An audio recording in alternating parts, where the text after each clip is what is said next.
Good evening, everyone. Hockey Night in Canada welcomes you to the second game of the Stanley Cup Final. I'm Dave Hodge, and game number one proved to be a long night, and it ended very suddenly. With me is the man who ended it, Mike Bossy, and as shocking as it was to us to watch a goal go in 2 seconds from the end of an overtime period, what was going through your mind as that puck was coming back? I was just as surprised as everyone else to receive the puck from Harold Snips. You know, it was a mistake that anybody could have made, and, you know, I sort of felt bad for Harold after, but it was my job to take the puck and try to do the best I could with it. Was it in your mind you had to shoot it immediately?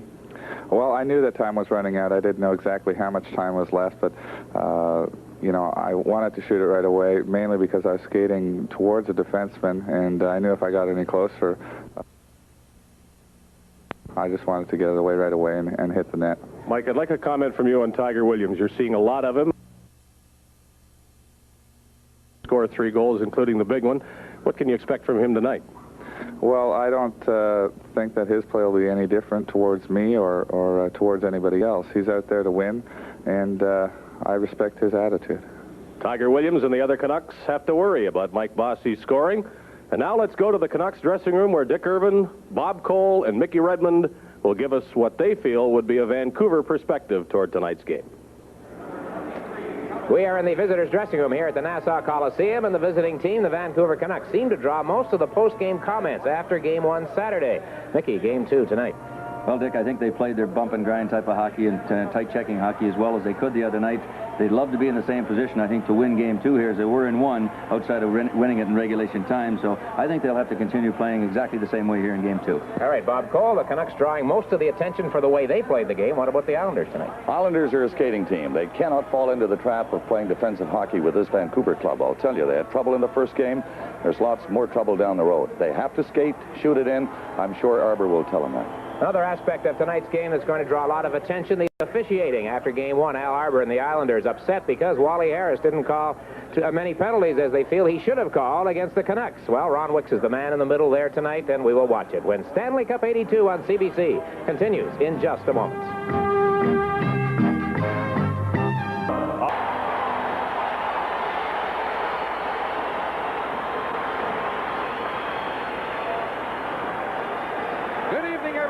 Bob Cole with Mickey Redmond and Dick Irvin. You see the officials at center ice. Ron Wicks, born in Sudbury, makes his home now in Brampton, Ontario. John D'Amico from Toronto. Jerry Gauthier from Montreal. These are the officials. Richard Brodeur, the star for the Vancouver Canucks in this 1982 playoff season. And the Canucks look to Brodeur to do wonders again tonight. Quoted as saying, if they're going to run at me, they better be very, very careful. This is Billy Smith, the clutch man of hockey for the New York Islanders. So far, it's been working for New York, even though it took overtime in 1958 at that for Bossy to pull it out in Game 1. Game 2 is underway. Gillies with Trottier and Bossy starting for New York. On the defense, Potvin and Morrill. It's Bolderev, Fraser, Smale for Vancouver. Now they change very quickly, and Gradine skates at center ice, looks for the lead pass, went through his skates down the ice. And Potvin picking it up, icing is called against Vancouver. Looking at the lineup tonight, no changes for Denny Potvin and the New York Islanders. They have exactly the same lineup. For the Canucks, a couple of changes, however. A late one, Jim Nill has come down with the flu, although he did take the pregame warm-up. So Roger Nielsen has Blair McDonald in the lineup in place of Nill, and a change that was announced earlier on. Gary Lupul is playing tonight. Per-Olav Brassard is not. For Lupul, his first start since he was injured in the Los Angeles-Vancouver series. Nick, I was going to say, Mickey, they're talking about hitting a lot in this game tonight. This is in the Vancouver dressing room right now. Look at that telegram. 2,000 names or more. Langevin at center for New York. Dropped it back. That's Persson to Langevin. Coming in. Eric missed the pass. In back of the net. Brodeur kicked it around on the boards and centered. Tonelli had it jump over his stick. And it's cleared out by Vancouver. Vancouver into the center ice area. Longevin again. Got away from Smil. Tonelli's pass to Nystrom. Nystrom tried to work it in, and he was stopped at the line. Steps Hallward on the defense. For Vancouver, they're changing again now. They played a minute and 10 seconds of the opening period. No score. Longevin dropped it up the line for Bossy. Nice play. Pearsall shooting. Went off Tonelli again. It's cleared to the line. Not out. Longevin let it go. It's picked away. Crotches there. It's called. Well, after the game the other night, Mickey, a lot of attention paid to all of the quick changes that Roger Nielsen was making. Al Arbor says, doesn't bother me. We change things around, too. We haven't seen a whole lot of it here in this early going of game 2, Dick, but they did change 1, 2 guys, sometimes 3, very seldom 3. The other night, every whistle, we had guys going to that Vancouver bench, jumping on. They did it very well. They didn't get caught too many times at all with too many men on the ice. They didn't get caught once. Line changes were sharp. They got it off and really didn't get hurt by it at all. It's a very difficult thing to do. Tough system to play. Miner, Moline, and Williams for Vancouver. And they get the draw right at their own line. Janssen back there with Morrow. That's Janssen coming up to center, shooting a long one. Brodeur, easy save, and Campbell takes it behind the net. He's on there with Lindgren for Vancouver. Now Lindgren working it out against Gillies. He was bumped by Gillies. That's the first check we've seen of the game. Vancouver's Moline played it down to the line. That's stopped by Janssen, racing back with Gillies on his left. Janssen coming in. He'll drop it to Gillies. Gillies winding up, and the shot. A weak one was wide. Bossy keeping it in. Lindgren. Gillies cruising in there, looking for the body again. Moline coming out to center for Vancouver Canucks. In on the wing, Lindgren took the shot, and Smith gloved that easily. Coming up to the 3-minute mark of the opening period, there's no score. That's Snaps going back, and icing called against the New York Islanders. Well, again, we refer to the quick changes. Now, Mickey, we had a situation here on that last faceoff when Nielsen immediately made a change. Now, watch this. Puck is dropped. Watch 26. Moline gets rid of the puck and then just heads to the bench. There's a change being made right off the bat. 3 seconds it took to make that change. And that's the type of thing we saw there. You have him switching. Tiger Williams coming on. Mike Bossy on the ice for the Islanders. And Tiger didn't leave him too far the other night. Well, Bossy with the big hat trick. Face off to the right of the New York net. That's Lane. Smith has to come out of the goal and clear it into the corner. Hot pass to the line, and here comes Merrick with Nystrom going in. Nystrom jamming on the brakes. It's poked away by Rona, but they keep it in. Nystrom got in front of the net. Now he's still in control on the boards. Merrick helping Nystrom. Shoot it at the side of the net. Scramble for it back there. They hold it on the mesh for a second, then it's knocked away by Steps. Nystrom ran into his man and bowled him over heavily inside the Vancouver blue line. That was Rhoda took that heavy check from Nystrom. Lane from center ice. The blocker. The save by Brodeur. In back of the net. The Islanders trying to dig it out. It's cleared back to the line. Lane winding up. Screen shot. Rebound. And it's knocked wide of the net. Tonelli was knocked to the ice. He was flattened as he let the shot go. There's Nystrom at the bench. They're making changes. They nearly got caught with too many on there. Another long shot gloved by Brodeur. Islanders seem to be doing all the hitting of the early going of this hockey game. There's no score. 3.5 minutes gone. In the first period, Bossy trying to hit Bourne with the pass. Williams was checking him. In the corner, Bossy. Here comes Williams. Can he rip one into Bossy and knock him flying?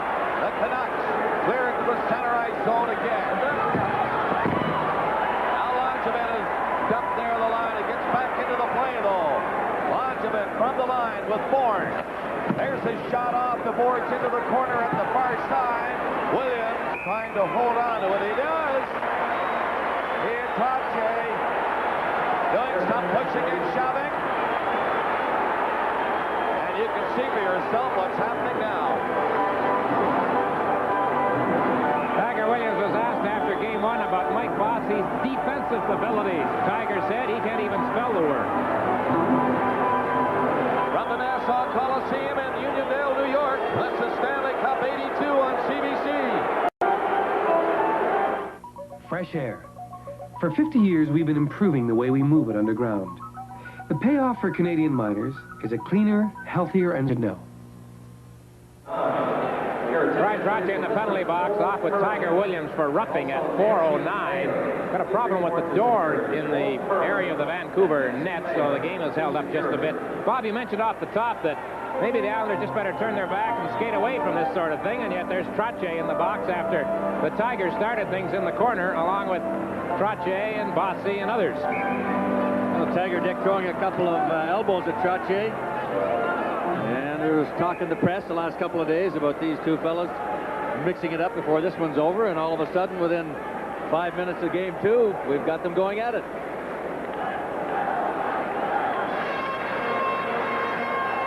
So Williams and Trottier get roughing penalties. These are the first penalties called in the game.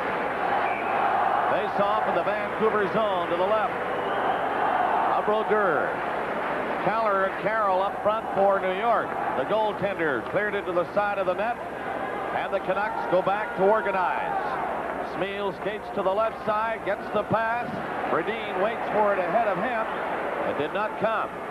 Once again, it's dropped back.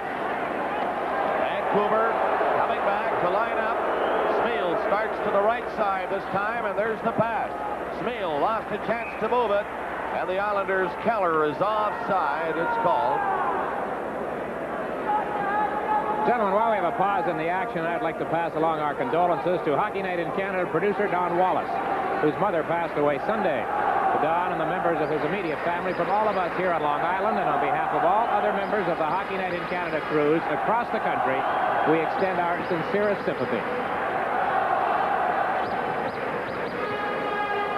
They played 4 minutes and 36 seconds of the first period. There is no score. Carroll got the draw, coming back. Eldebrink for Vancouver behind the net, left it there. Now the Canucks, unable to get too much going offensively so far in this first period.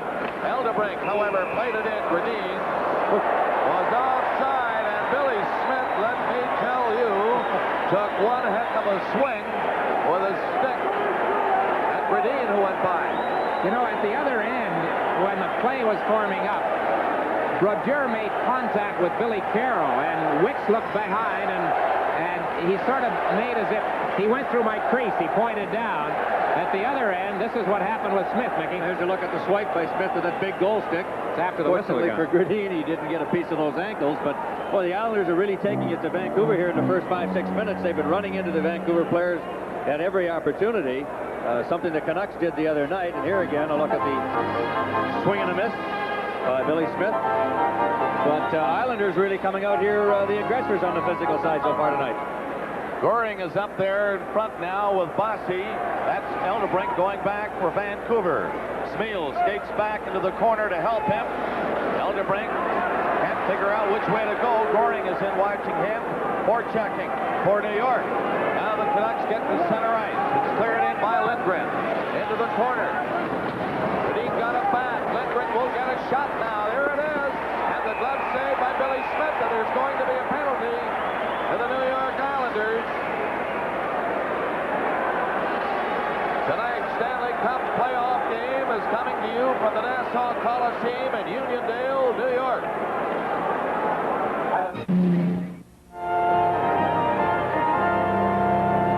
Court Lane of the Islanders off for cross-checking at 5:16. He flattened Thomas Gradin in the area of the New York net. There it is, right in the center of your screen. And so the Islanders play shorthanded right here.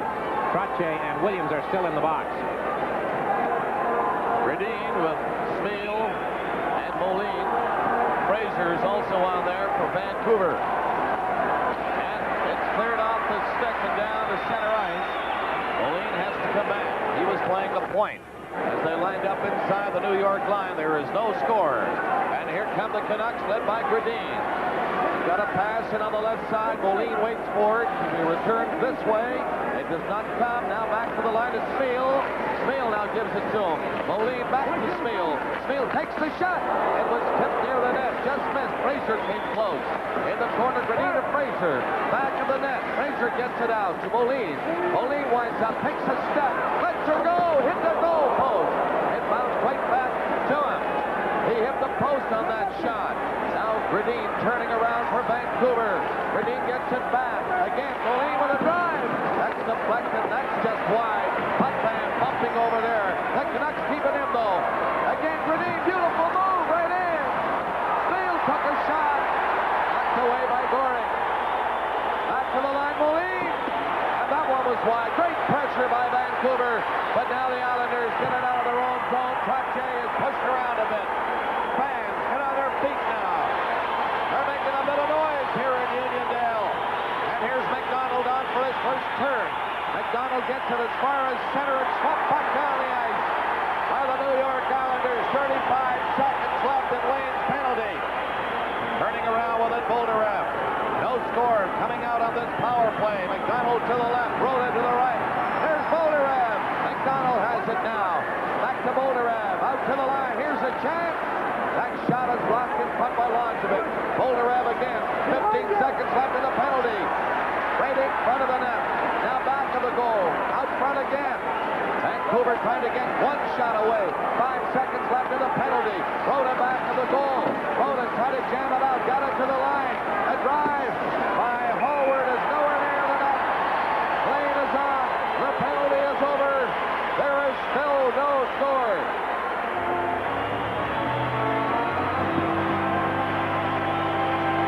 Now, Dick, the Canucks with some great scoring chances on that 4-on-3 and 5-on-4, a goal post. Boy, they were all over the front of Billy Smith, but they just couldn't get that quick pass in there and a good shot on goal. Boy, they controlled the puck, Mick. Reminded you of the Quebec power play that we saw that worked so well at times in that Nordiques Boston Bruins series. Here's the shot by Moline. You don't see him, but it rattled right off the goalpost, the outer part of the goalpost, unfortunately for him. Billy Smith totally screened on the play. You see the Vancouver players heading right for the front of the net. What a play by Lindgren, Greg, there at the point. Unfortunately for Vancouver, Smale couldn't get the pass. It was bouncing up in the air. But Smith doing acrobatics in that Islander net. Bolderev is number 9 for Vancouver. Nearing the 8-minute mark of the first period. Bolderev got it over in front. Longovic now takes it to the corner, around the net with it. Trottier moving it out with Merrick to Trottier. Trottier and Merrick go in. There's Trottier, takes the shot. Now he's knocked down. And Brodeur out of the net, trying to clear it. Trottier again into the corner. And went by Bossy. Sneps has it. Coming out is Gillies. He had him lined up. Sneps got rid of it. Now Sneps again. Poked it ahead. Longovic for New York. Gillies missed that pass. He was going the other way. Bellin goes back to his own goal for Vancouver. Trottier forechecking. So is Gillies. When the puck gets out to center ice. Now they've played 8 minutes of the first period. No score. Moline at the line, left it for Minor. There's Minor going in for Vancouver. The low shot, easy save for Smith. And he left it there in the corner. The New York Islanders again. Pearson coming out with it. Straight up the ice to center. Pass into Trottier. He was offside. And it's called. This is Hockey Night in Canada from the Nassau Coliseum in Uniondale, New York.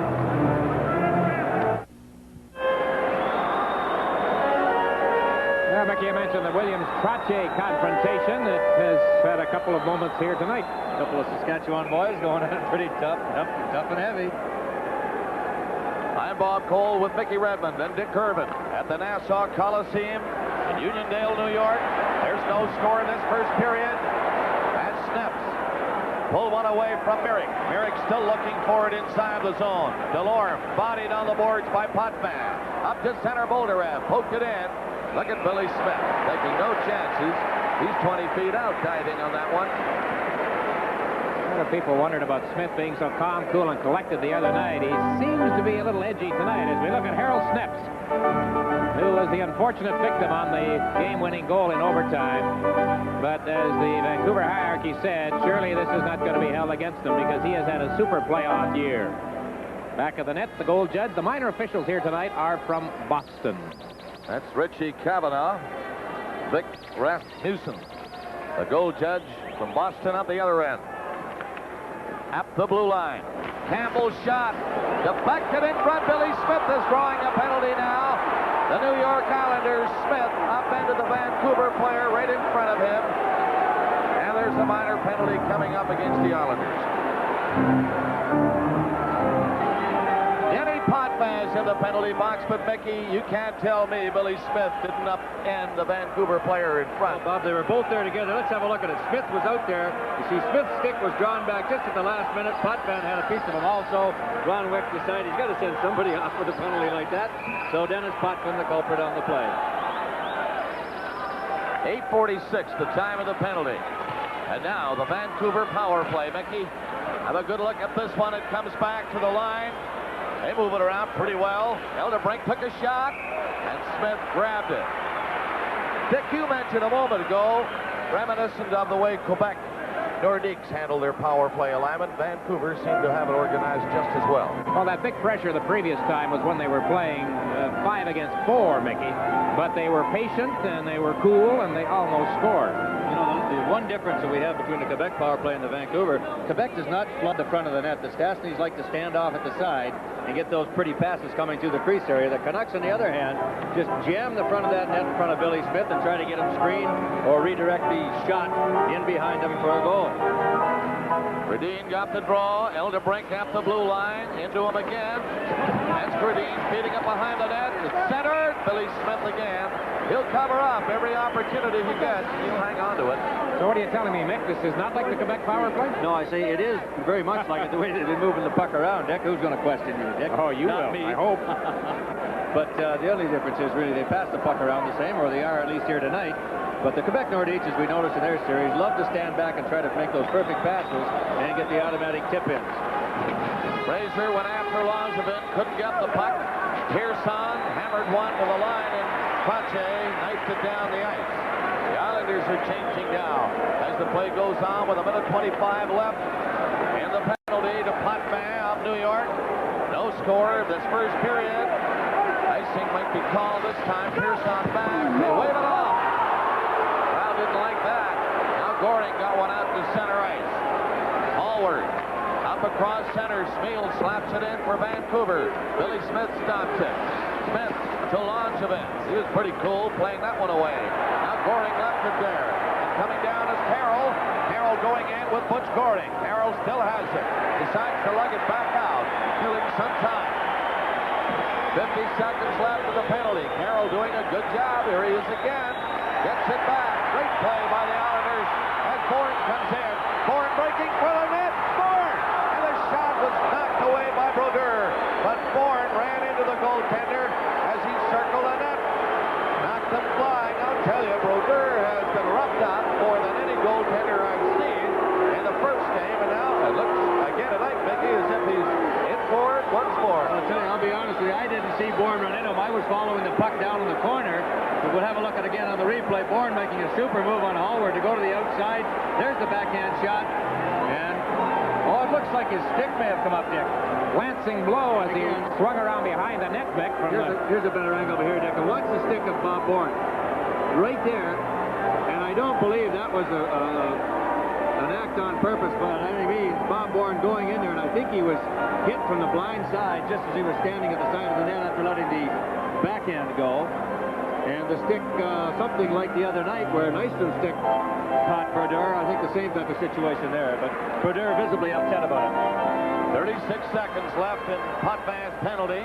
No score, just past the halfway mark of this opening period. The Vancouver Canucks starting it is Lindgren. Skates to the line, lugs it to center. Bourne couldn't stop him. The Canucks will bring it in now. Bolderev gets his pass across in front, too far for Rhoda. That's McDonald over there, back to the blue line. Lindgren to McDonald again. McDonald winds up, doesn't shoot it, waiting. 10 seconds left of the penalty as he let it go. Billy Smith knocked it away himself, and the Islanders will kill another penalty. Potvin is now back on. Penalty over. No score. Crowd loving this. Bolderev play to center. And on the right side, the Canucks just slap it in. That was Belland, and onside is called. Hockey Night in Canada will continue in a moment. exuberant, but I think, Bob Cole, they are going to take a back seat to what's going to happen at the Coliseum in Vancouver 48 hours from now, approx. You better believe it. They've gone wild in Vancouver. They tell me, Dick, they were out on the streets the other night with a television camera, and only the cameraman was there. Nobody else. Mean our ratings are all right in Vancouver? I think so. Tipped away by Brodeur. Look out. He nearly lost it. And don't lose it to Bossy. Of all people. Pearson going back in his own zone for the New York Islanders, coming out with it now. Coming up to the 12-minute mark as the Islanders launch event, shooting it in, and a penalty coming up against Delorme. He went into Langevin and roughed him up along the boards, and Delorme draws the penalty. Well, there you had a case, Bob, of Dave Langevin doing the thing you said the Islanders pretty well, not all the time perhaps, but often will have to do, just kind of skate away from the rough stuff. Now, Delorme took the elbow from Langevin, it was. Now watch this, right on the top of the helmet, and he got caught for the retaliation.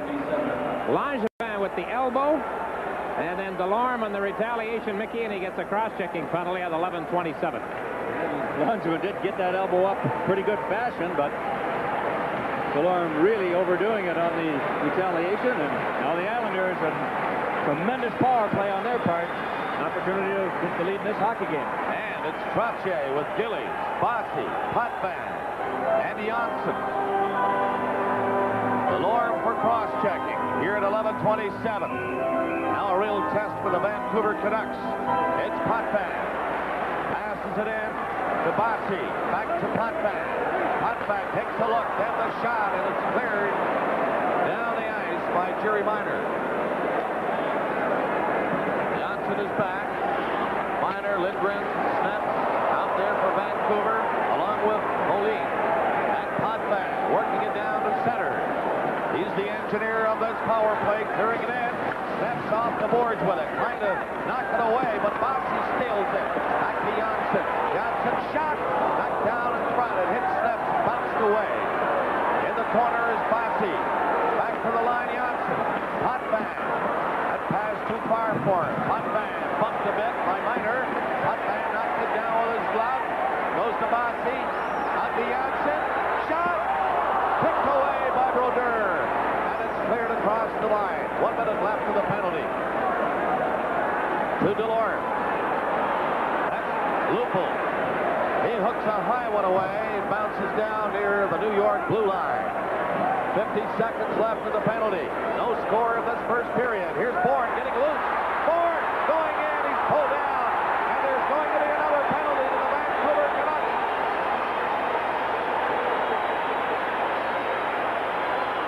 Live from the Nassau Coliseum in Uniondale, New York, the Stanley Cup playoffs on CBC.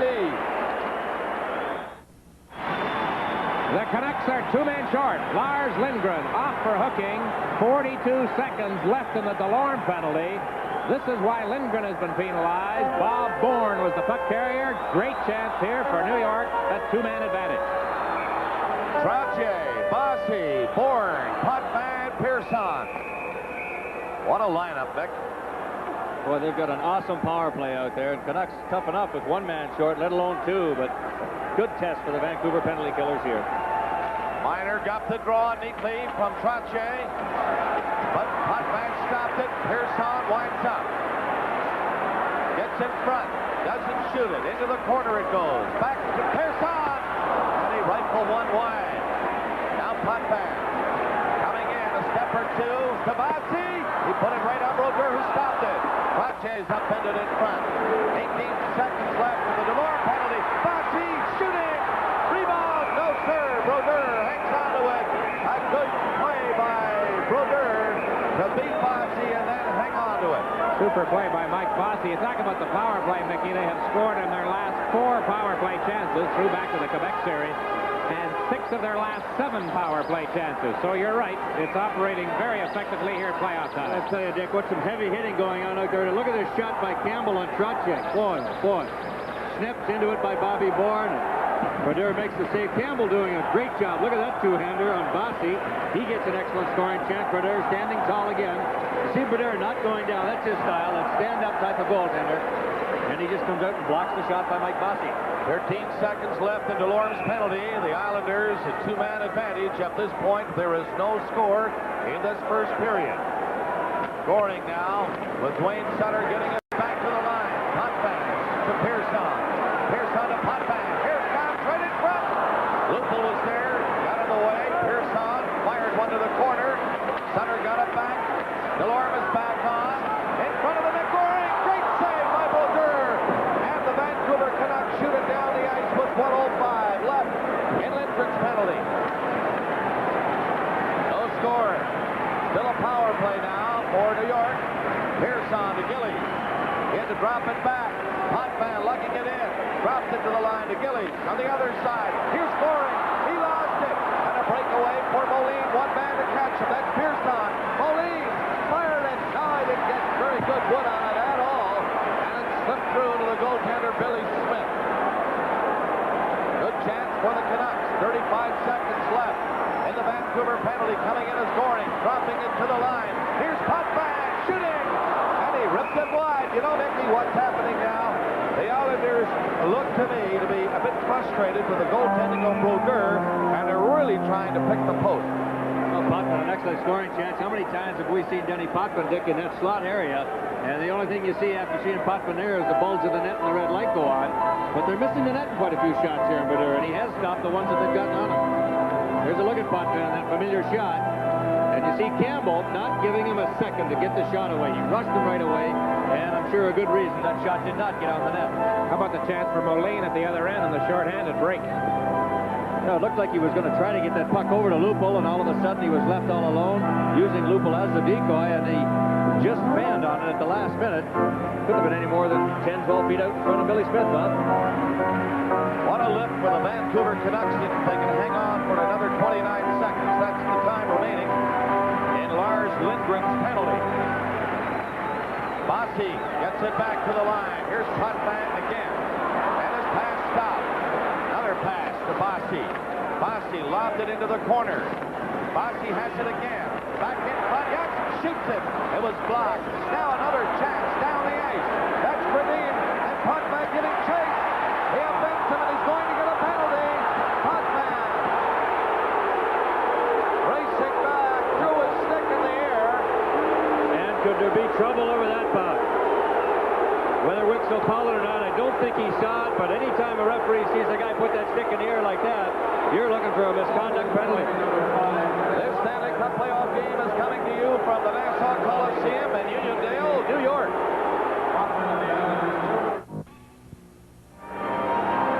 Potvin's in the box for tripping at 14:38. The fans very upset. You've got to wonder about this, Mick. He made contact with the puck first, then Gradine went down. Potvin threw his stick in the air, but you're right, Wicks didn't see it. He could have drawn at least another two for sportsmanlike conduct there. Lucky. Only 7 seconds left in Lindgren's penalty, and then the Canucks will have the man advantage. Vancouver organizing back to center is Moline. Dropping all the way back against Carroll. Now Moline starts it out. Lindgren is back on. The Canucks with a man advantage, and they're going to be called for icing. If Morrow can get back in time, he does. Icing called against Vancouver. Well, Ron Rick's Dick jumping out here and showing these guys that he's going to take control of this hockey game right from the start. And let them know if they're going to fool around, they're going to be sitting in the penalty box.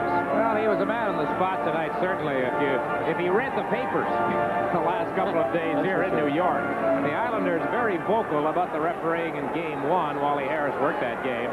And Roger Nielsen had strictly a no comment when he was asked to reply to what Al Arbor and company were saying. Wicks is the man here tonight. Goring and Carroll up front. For New York, Lane and Morrow, the other penalty killers, the defenseman. That's Campbell shooting it in. And back to the net goes Lane. Gradine chasing him. There comes Fraser to help out. He ran into Lane, gave him a bumper. He tried to come around the net with it. Gradine again. Lane chasing him. There's Fraser cutting to the corner. boards. The Canucks have it, though. Back to the line. Pass to Moline and a little too far. Moline drops back a bit as Berdine takes it in front. A quick shot by Schmeel is blocked. And Goring is out to Carroll. Carroll didn't get the pass. And Moline races right back for Vancouver. Coming in on the left side of the corner. He centered it. It bounces through everybody. Bellin couldn't stop it. A 2-on-1 for New York. Here's Bourne going in with Carroll. A pass, goal!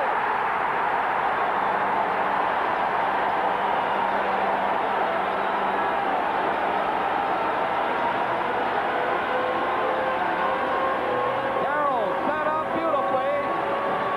And it's a short-handed goal for the New York Islanders. Boy, you never know when they're on the ice. Gordy Lane, you see, getting hooked down at the last minute. What a play by Bourne over to Billy Carroll. But this play was all set up when Neil Bellin got caught in the Islander zone down at the other end. And a 2-on-1 resulting for the Islanders. There's Carroll with the easy pickings. And Berdine, no chance at all in the play.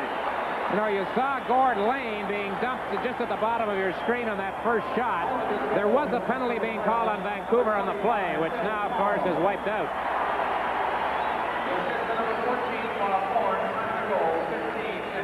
15:55, the time of that goal. 1-0 New York Islanders. 30 seconds left in the penalty to Putman of New York. So Vancouver give up the short-handed goal, and Bolderev trying to do something about it now to get even again. Bolderev might go all the way. Weaved his way in on Pearson and was knocked to the ice. Elderbrink kept it in. That's McDonald in the corner. McDonald back to Elderbrink. A penalty coming up. In front of the net, there was some shoving going on. Ivan Bolderev dumped Stefan Pearson in front of the New York net. I believe it's Bolderev who draws the penalty.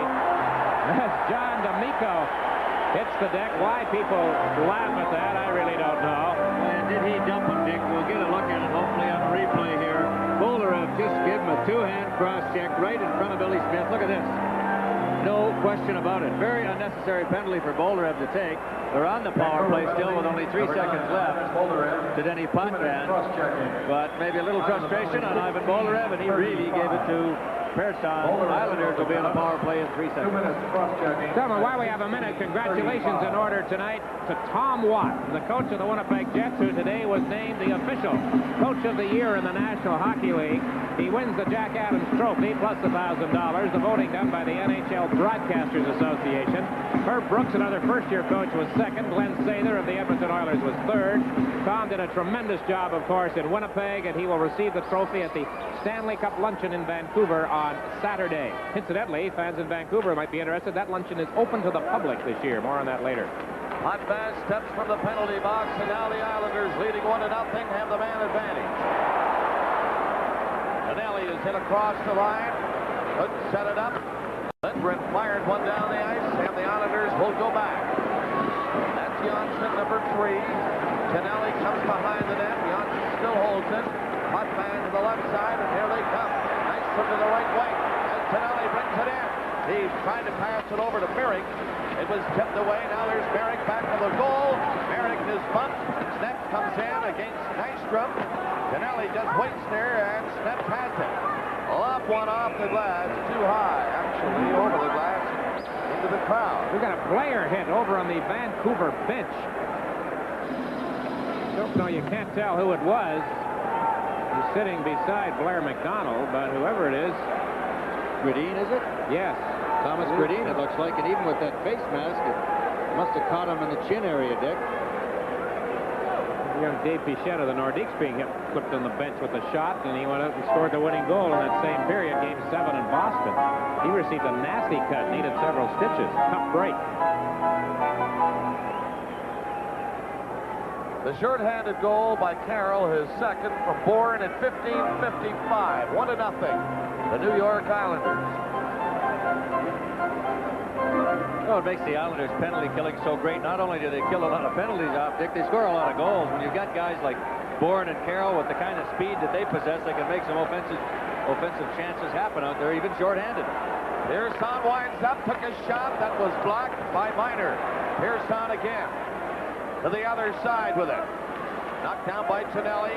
He works it back to Potvin. The drive chipped away by Nystrom wide. Merrick has it now.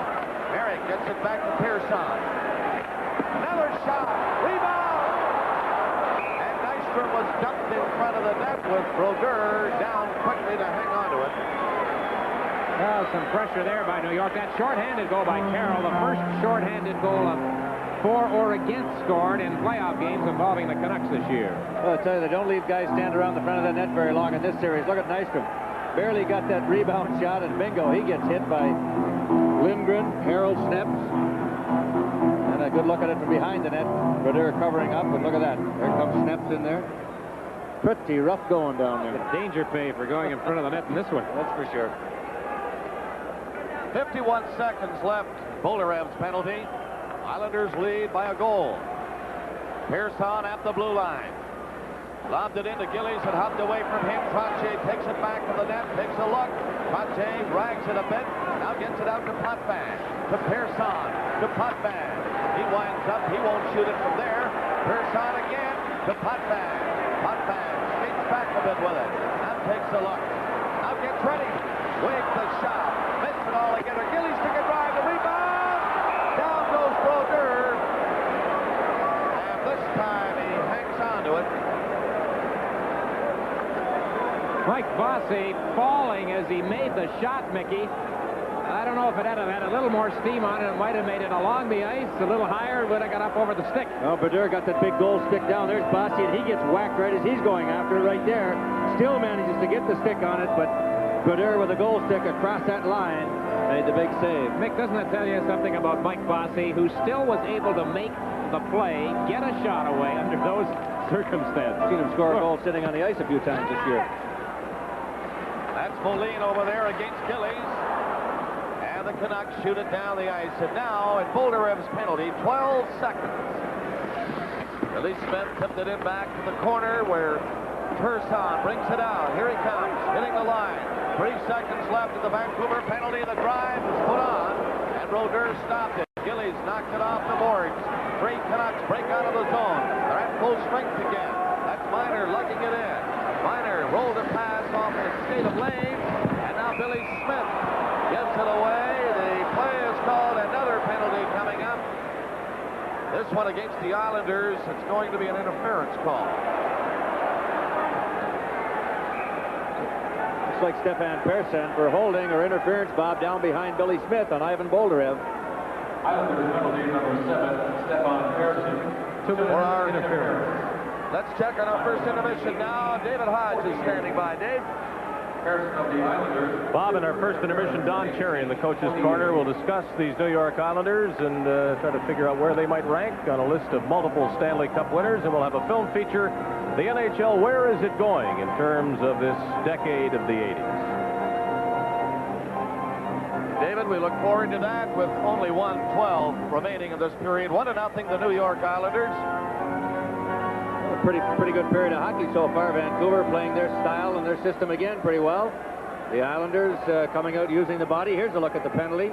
Bolderev going in, and Pearson completely taking him out of the play. And the call interference at 18:48.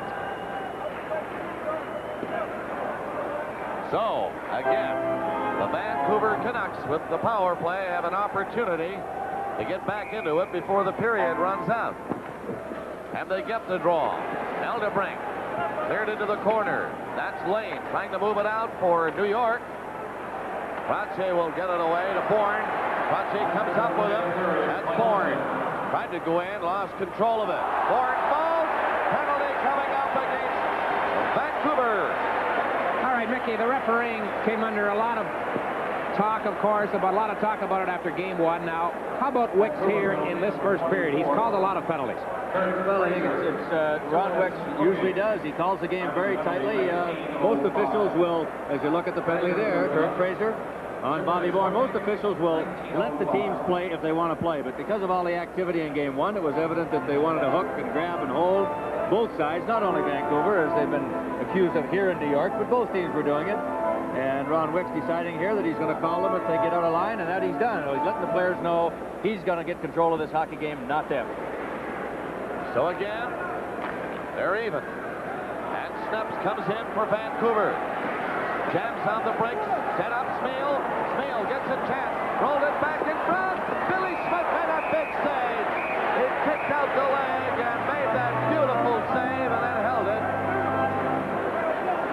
See, now this is the kind of thing that made that game on Saturday night drag on and on and on. There were so many cases when the whistle would go and then, well, you saw what happened right here. It happened a lot in Game 1. Well, it happened so much, Jeff, that Al Arbor, one of the press statements here in the last couple of days, said he was going to put a ring at center ice, fill it with mud, and let's have a good mud fight, get it all out of the way, and settle down to play hockey. But you see what happened here. Stan Smale came in on the rebound, looking for the rebound shot, took a little swipe at the puck, and got Billy Smith, and of course, here come the Islanders.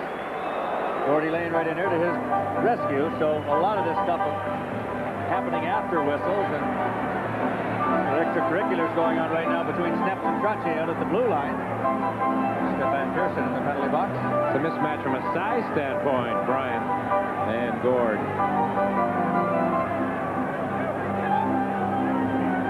Pearson has 1:26 remaining in his penalty. Fraser, a minute 43. Only 38 seconds left in this period, so they'll go out even strength. Did I say Brian and Gord? Brian and Harold. From the draw, Smale thought go by him. Hallward couldn't stop it, and it's down the ice with 30 seconds left in the period. That's Sneps. Back to the net. Vancouver moving it out. New York leading 1-0. 23 seconds, and there's 23 for Vancouver. Bernine gets in front. Comes back to Sneps. Sneps left it there for Hallward. Hallward winds up, doesn't shoot it, pass it in front. And it's cleared through the crease and back to the net with 10 seconds left of the period. And Putba has it. 5 seconds left. He'll get rid of it, make no mistake about that. To center ice. And the first period ends. Well, the Islanders just clearing it out and killing the clock. And the score at the end of the first period, Islanders 1, Vancouver Canucks nothing.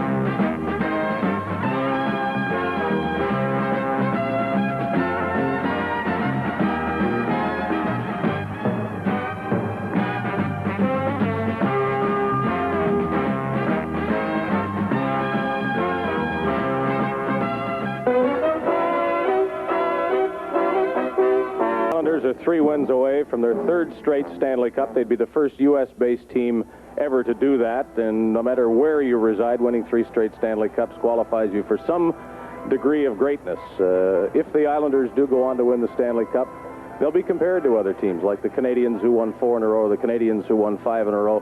How do they stack up as far as you're concerned? Well, the Stanley Cup, they'll be compared to other teams like the Canadians who won 4 in a row, the Canadians who won 5 in a row. How do they stack up as far as you're concerned? Well, I like their depth. That's the thing that they've got going for them. They got that 4th line. Al can play that 4th line all the time. Throw it out there. He's not afraid to throw it out. Apart from depth, they've got Bossy, the goal scorer, Trottier, the playmaker. They've got plenty of size with people like Gillies and Nystrom. They've got a worker like Tonelli. Many underrated players such as Merrick and some of those defensemen, Langevin and Gord Lane. They would seem to have, if you were drawing a team on paper, especially for playoff hockey, just about what you'd want. Well, you know how I like Nystrom and Tonelli, but I think the guy that's most maligned on this club all the time is Billy Smith. I never really read anything good about him. All I hear is people talk about him hacking all the time, how bad he is all the time, but somehow or other he comes up with that big save at the right time. Sure, he gets a lot of goals scored on him, but somehow he wins, and I don't think he gets the credit. The old Perth boy, he comes through. Sure, he's a hacker. You don't hang around there too long, but I think he should get more praise. A little praise for Billy Smith once in a while. Is it a team you would like to coach? Oh, boy, who wouldn't love to coach? I'll tell you, they've got everything going for them, even when they're not flying. They have that little ingredient, like the Canadians. You can have them on the ropes. All of a sudden, they'll score in the last 2 or 3 minutes, being in the top corner. They've got the ingredients for a great club. You would do nothing differently with them than Al Arbor does, right? Well, I'd probably, and when it got in just close, I'd probably put 7 men on the ice and screw it all up. You know that one. Well, the Islanders are doing just fine, although they did have trouble in game number 1 against the Vancouver Canucks. But there will be talk that the Islanders should rank near some of the great teams in history if they do win their 3rd straight Stanley Cup. And our Stanley Cup playoff coverage will continue in just a moment.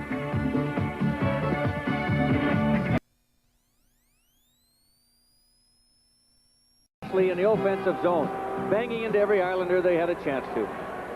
And as we start the second period, Pearson of New York has 48 seconds remaining in his penalty. Fraser of Vancouver, 1:04. So at the moment, they're 5 aside. And now in just 40 seconds, the Islanders will have the man advantage again. 1-0 New York. That's Snaps going to center. Snaps going in over the line, dropped it over. The long shot by Gradine was off the target, and 3 Islanders come back to center. Keller played it in on the left side for Janssen. Back to Keller, closing in for Carroll. And that was broken up right in front of Brodeur.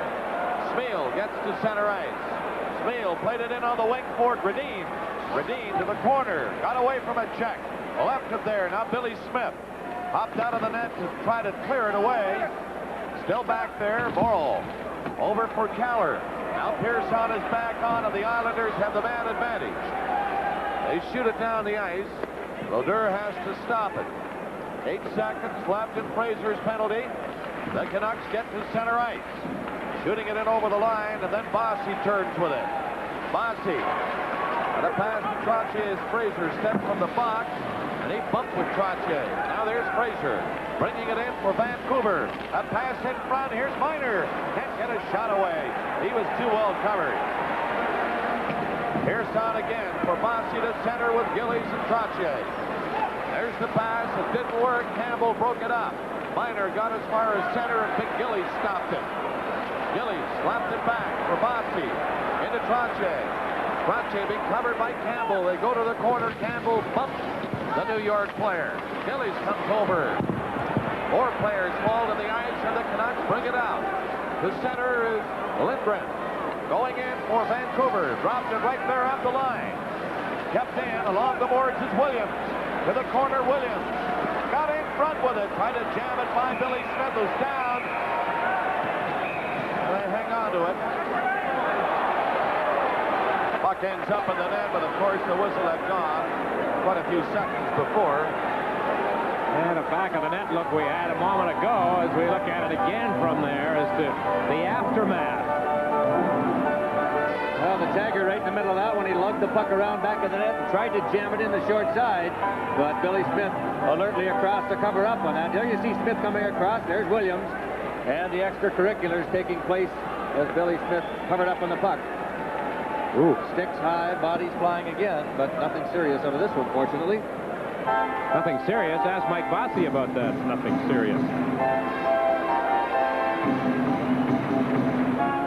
Look at Tagger, and there's a look at Bill Began, Prairie Sound, Ontario, president of the Toledo Gold Diggers, new International Hockey League champions and winners of the Turner Cup. Our congratulations to Toledo and Bill, who was just named the Hockey News Minor League Executive of the Year. And Dick and Bob, Bill also involved with the Gladio Group out of Toledo to purchase the Detroit Red Wings, which I guess negotiations have been going on for 5 or 6 weeks, coming down to the final moments the next few weeks. Bellin's high shot is off the glass, and lane for New York. To Nystrom. To the line at center is Merrick shooting it in. Out of the net, Brodeur to stop it. Bellin takes it behind the goal for Vancouver, bumped by Nystrom as he did. But the Canucks carry on and clear it. Delorme's long shot, wide of the net. It bounces down in front. Merrick was there. It was cleared then by Potvin. Bolderan hopping back with Snaps. That Snaps to Rhoda. That did not work.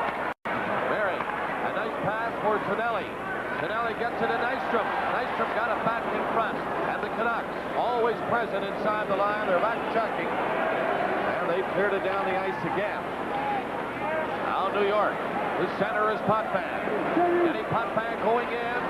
Didn't get a shot away. Now rolled it off to the corner. Bounced away from Merrick. And Tonelli getting it back to Lane. He slapped at it. Brodeur out of the net.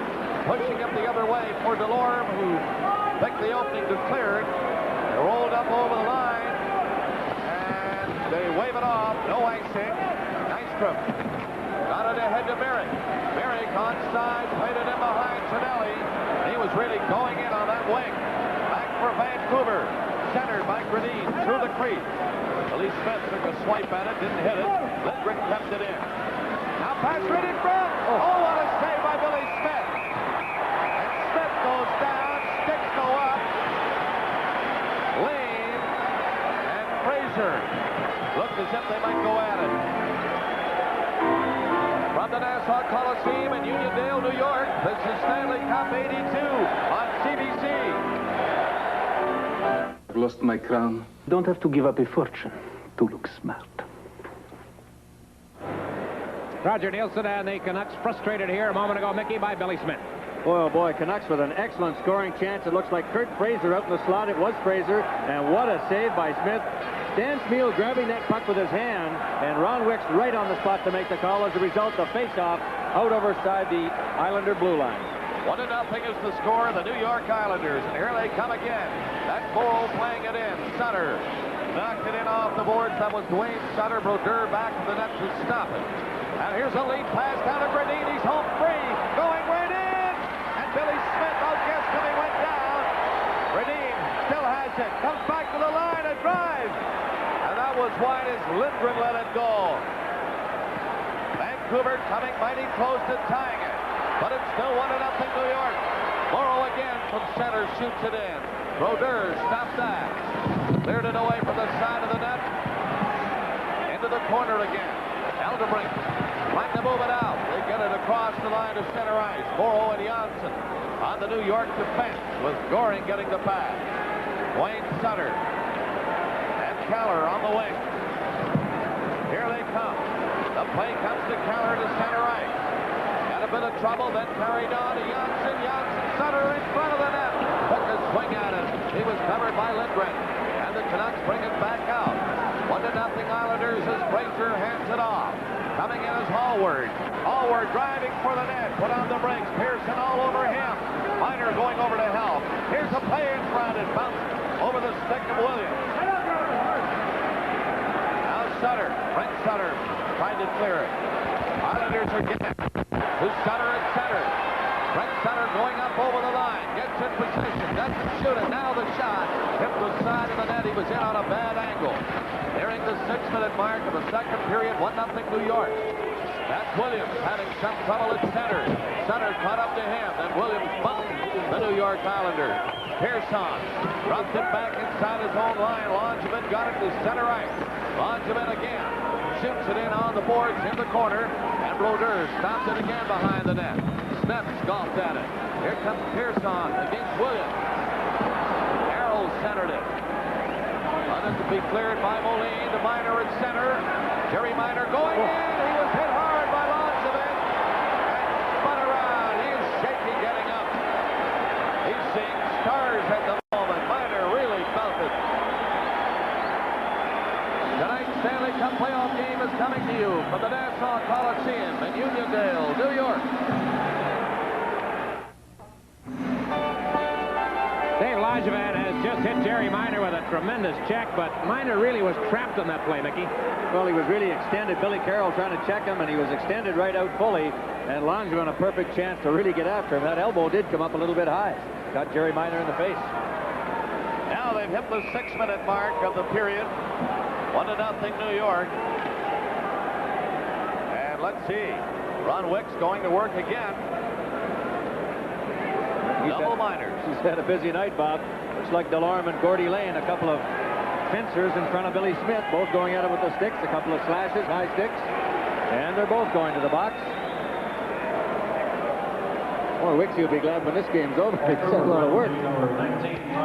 Probably more space between the penalized players in this building than there is in any other penalty box area around the National Hockey League. So we don't get much of that talking, and I'll get you and you'll get me routine. It's a good thing, Dick, the way these two seem to have picked up those little chips on the shoulders for each other, both clubs. Okay, Delorme for slashing and Lane for slashing here at 6:02.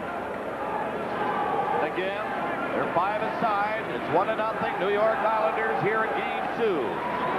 Islanders have some difficulty in clearing it. That's Trottier being bothered by Lupul. Bossy goes in to help. Bossy in behind the net. Lupul is after him. It's played over in the corner, and now Potvin to Trottier, and Bossy is up on the play. Here's Trottier going in. Potvin catching up. Forward intercepted. He got rid of it over on this left side. And the Canucks, Lupul, the center. That's Williams going in. Williams gets set from the line. Stopped in front of Lupul. Lupul, the backhander, kicked away by Billy Smith. And Potvin gets it under Bossy again. Trottier up on the play. Bossy going in. Winds up the drive. That was blocked. And Trottier has it. Now Smith will bring it out. He falls. And a penalty coming up against New York. The goaltender rushing out. Coming in on the play is Lupul. They have an extra man on now right in front. And down goes Langevin. It's still in control for Vancouver. Right in front of Lupul, too far. Lupul got his glove on it. He was bumped on the board. Williams from the corner. Williams back of the net. Finally, it's Trottier who picks it up for New York. And now the penalty called against the Islanders. This is Hockey Night in Canada from the Nassau Coliseum in Uniondale, New York. Islanders. Hey, what a day. Brian Trottier has been penalized for hooking at the 7:20 mark. As he fell, he hauled down Harold Snips. So Trottier joins teammate Gord Lane in the penalty box. Lane off along with Delorme of Vancouver. So the teams were playing 5-a-side when Trottier went off. Well, Vancouver, an excellent chance here. 4 skaters to 3 with 42 seconds left in that penalty to Lane and Delorme. Redmond hopped on it from the draw. Steele got in front, had it knocked away. He couldn't get a shot. Pearson got rid of it to center ice to Goring. He feeds it back. Langevin looks for Goring, decides to shoot it down the ice. Roger couldn't stop that one. It bounced off the boards. Now Fraser left it at the line. Coming out, Redmond. He's going in for Vancouver. Redmond gets ready, played it back to the blue line, got it returned to him.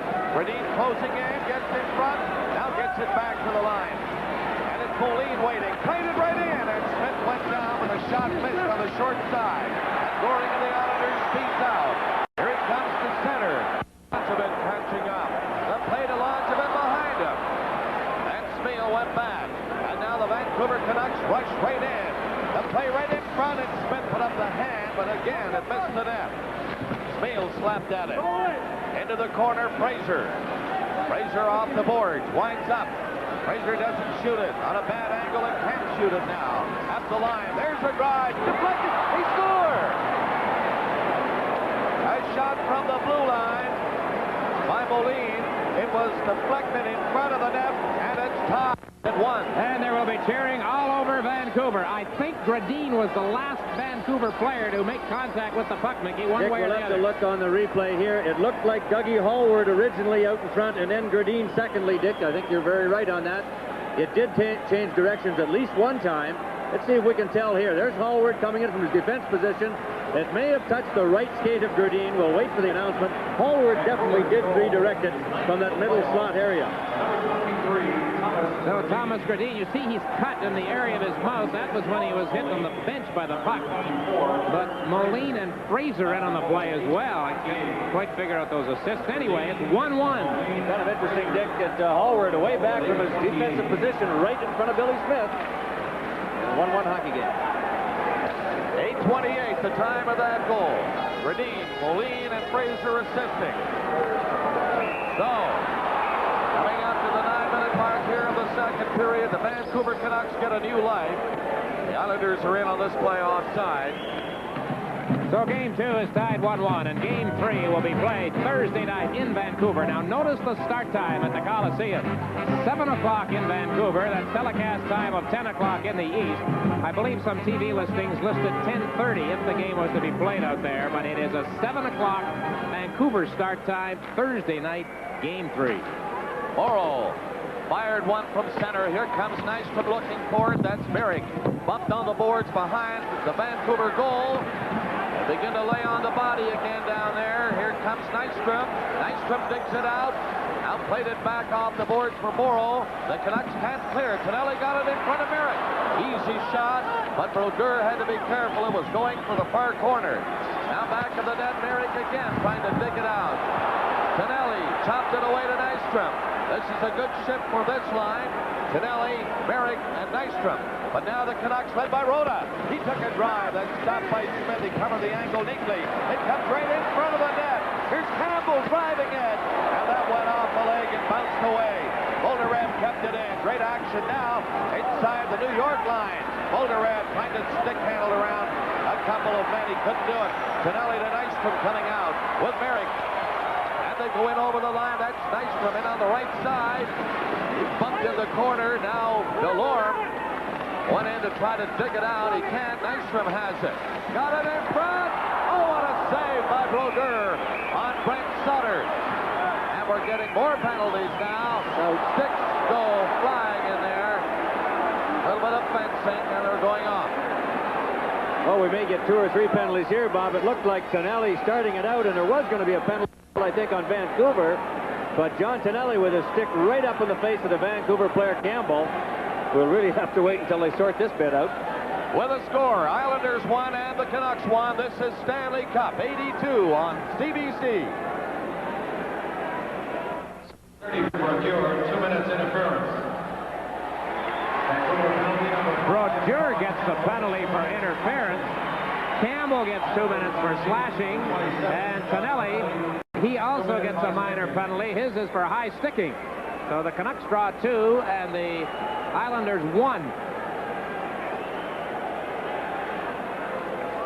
Colin Campbell's in the box, but Brodeur also penalized. You know, Mickey, in this second period, we have seen Billy Smith make 2 or 3 excellent stops. The Canucks have scored to tie the game. The Islanders have not had much pressure in this period, nor have they forced Brodeur into making difficult stops. They really haven't. Vancouver has carried the play. There's going to be a correction on the penalties. We'll see if we can catch the announcement. Vancouver penalties, number 5, Colin Campbell, 2 minutes slashing. Islanders penalty number 27, John Tonelli, 2 minutes interference, 2 minutes high sticking. The Islanders end up with the 4 minutes worth of penalties to John Tonelli. He gets the interference call. Mick, the ruling must have been he interfered with the goaltender, Brodeur. Now there you see it on the left of your screen at the top. That's 4 minutes against number 27 of the Islanders. And 2 minutes against number 5 of the Canucks. Well, Dick, I don't know if we're going to get another look at this or not, but it looked like Tonelli did interfere with Brodeur originally in front of the net, and that's the reason Campbell went after him. And then with the stick up in Campbell's face as a result, that would be the 4 minutes given to John Tonelli. Richard Brodeur not getting anything for that big swing of his goal stick. Now both goalies have done it tonight. So it all comes here at a point just past the midway mark of the second period. The score tied at 1. And snaps for Vancouver, unable to move it out by Lane, who held it with a skate on the boards. You talk about interest in this series. As we look at that mix-up around the net again, there's Nystrom. No, it looked like by that replay that Tonelli possibly was going to get an elbowing penalty to start it off, or something close to that. I was going to say, Mickey, met 3 gentlemen last night at the hotel who drove all the way from Saskatchewan, from Kindersley, Saskatchewan, to see this game tonight. Herb, T, and Larry want to be remembered in Kindersley. They hope to get back, I guess. They're enjoying a whale of a game tonight. It's tied at 1. They shoot it in. The Islanders again. Brent Sutter unable to move it out. On the corner, it's cleared by Lane down to center ice. Sneps has it. Sneps fired it ahead.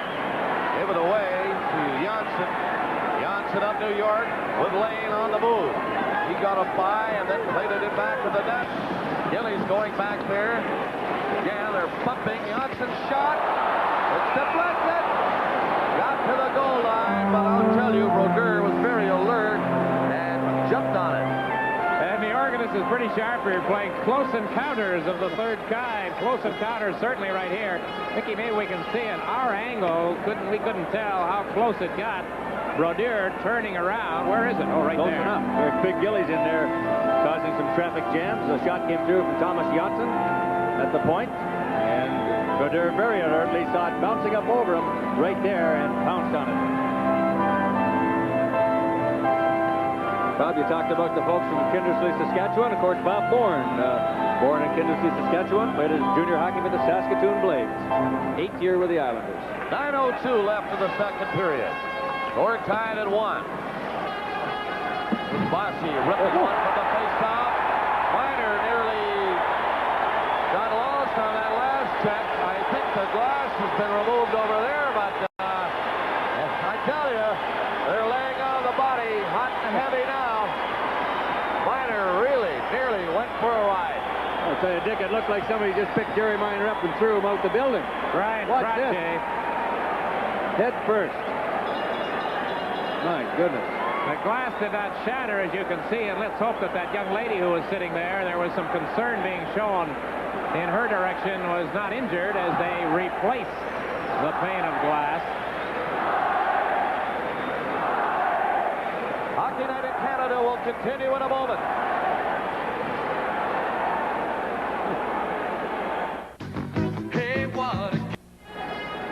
Play just underway, and it comes inside the New York line and out again that quickly as Lane races in.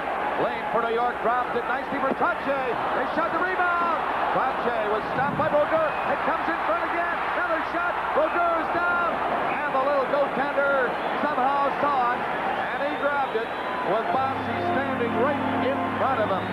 Mickey Brodeur a bit sloppy on the initial rebound. I'll tell you, Elderbrink did a good job to keep Trottier out of the play and back of the net. Bossy had the chance in front. There you see the little whiff by Brodeur there, but Bossy again, Johnny on the spot. He jumped on that loose puck. And the little flip shot between the legs. Anything to get it on the net. And that's one of the reasons Mike Bossy does score so many goals. Look at this one. You can't get it forehand, just flip it between legs, around people. You never know when it's going to go in. 8:21 remaining in the period.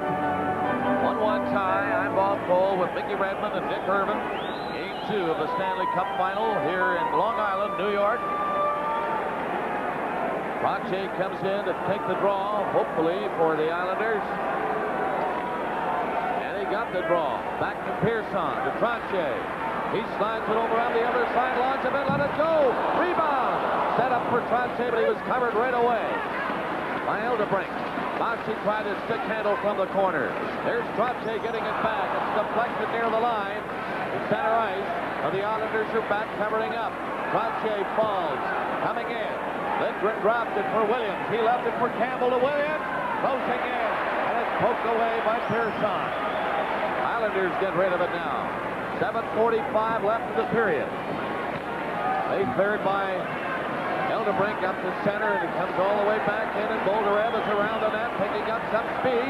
He's coming to center. Bolderev coming in over the line. Bolderev, nice play. In on the wing for McDonald. Bolderev back to the net, but it's clear. Merrill is out for New York. A pass down to Butch Goring going in, and his shot wide on the short side. Rhoda tapped it back for the defenseman Hallward. For Elderbrink. Elderbrink waits now, and the long pass to center, a good one for Rhoda, and he's moving in. Shoots it on the boards in the corner, Halloran first. Cleared, but not out. Now the Islanders get a second chance, still not out. Vancouver trying to get the go-ahead goal now. That's Bolderev, pushed around a bit. Got it back, though, to Hallward. Hallward pass the other side. Here's Bolderev, scores! Bolderev set up from the other side, and he ripped it off Billy Smith, and the Canucks in fact do get the go-ahead goal. And it's their second power play goal of this second period. Some great puck control, Mickey, by Vancouver. Well, I'll tell you, Hallward back at the point. Look at him started out. Moves it over to Lindgren. All the Islanders come to that side of the ice, and there's Bolderev all alone, and he just drilled it. He did not put it around Billy Smith. He put it through him, right between the pads. Smith did get a piece of it, but he had too much on it, and here's a good back of the net angle from it. Right there, right between the pads, just barely got a touch of it. 2-1 Vancouver. 13-12 the time of the goal, and here's Rhoda now coming in for Vancouver. Lost control of it. The Canucks forechecking. Delorme got a pass in front, a quick shot, just dribbled by the near post. Delorme knocking it down with his glove, but now Mora comes out. Mora to center, going in by Delorme. Now Delorme just whipped it out, and Rhoda's away. He's coming in for the drive, and it hit Billy Smith's stick, and it ricocheted off the boards, rolled in again. He was stopped by Potvin. The Canucks are changing as the play goes on. That's Nystrom failing to move it out. Miner took a shot. It's deflected by Potvin near the line. Snap trapped it. Knocked it down. Potvin again getting rid of it. And this time, put it out across the blue line. 5:55 left of the period. Vancouver leading 2-1. Here comes Merrick trying to get it out of his own zone, but Williams has it trapped with his skate, and they call the play. Live from the Nassau Coliseum in Uniondale, New York, the Stanley Cup playoffs on CBC. Another look at the go-ahead goal for the Canucks. Well, Dick, I thought it was Gradin over there. It was Moline, not 23, but 26. But nevertheless, a perfect pass to Bolderev, and he buried it behind Billy Smith. And in the playoffs, number 8 for Bolderev. 13-12 was the time. Power play goal. Redmond scored earlier at 8:28. Power play goal. 2-1 Vancouver. 5:40 left in the period. Pearson. The Islanders now having to fight back to get into the game. They're down a goal and they clear it up to the line. It stopped and Miner played it back to center ice. Coming in. Fraser dropped into the line, and there was Big Gillies racing away. Gillies going in with Sutter. Brent Sutter back to Gillies. His shot is blocked by Lindgren. Back out to center, Fraser. In with Redmond. Good move by Fraser to Redmond. Redmond was covered and can't shoot it. Lines have been all over it. Now Brent Sutter played it up to the line at center ice. Here comes Dwayne Sutter shooting it in, and Gillies stopped, can't get a shot away. It's centered back all the way to the blue line and out over to center ice. Fraser coming in. Fraser dropped it. Steal in front of the net. Great chance for Gradin. He tried to tip it by Billy Smith. Bourne for New York. They're all over him. The Canucks in court checking now. Fraser against Lonzovic. Out to the line. Brent Sutter comes to center with Wayne. A long shot stopped by Brodeur. It's centered. Brodeur had a notion to come out, but the Canucks were back there to clear it. Redmond, stick handles to center. Moline, Fraser with us. The pass dropped behind, and it's grabbed by Potvin. Potvin to Bourne. Bourne coming in for New York. Bourne into the corner. He's covered by Hallward. Snaps is there also. 4 minutes left in the period. 2-1 Vancouver. Laying on the body again in the corner. Puck is held there, and there's going to be a charging penalty. Handed out.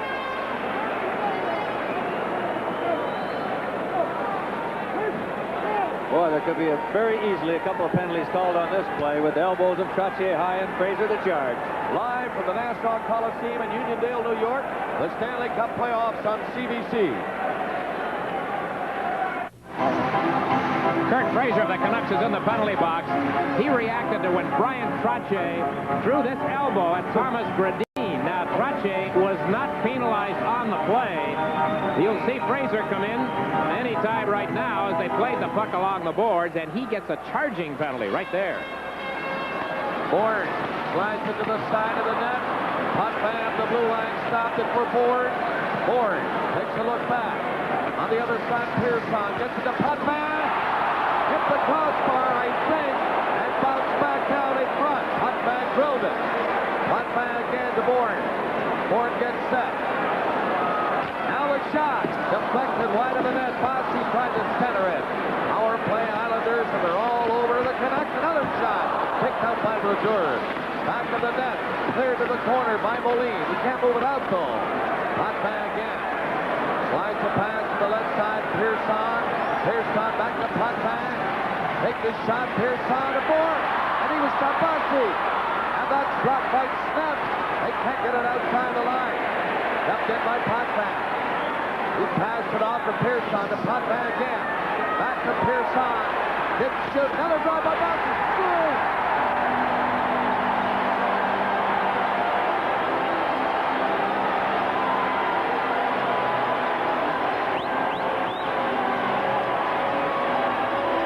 Mike Bossy, what can you say? Mickey, the Islanders seem to get a break on that penalty situation. An important situation for them, and they took advantage of it. Well, I'll tell you what I can say, Dick, it's unbelievable that he gets this shot on the net where he wants it. You see the Islanders quite a bit use Potvin back at the point, but they slide that puck back to him straight back, and he walks straight into it. And this time he took the sideways pass from Persson right there. He's not only going to get it on his stick, but it's coming that it should go by him. He tees it up perfectly and blows it right back behind Brodeur. Just incredible that it all went so tic-tac-toe-like. It's amazing. So another power play goal. The game is tied 2-2. We've got a problem with a lot of whatever it is having been thrown on the ice in the New York zone. So, Bob, we got a bit of a break here.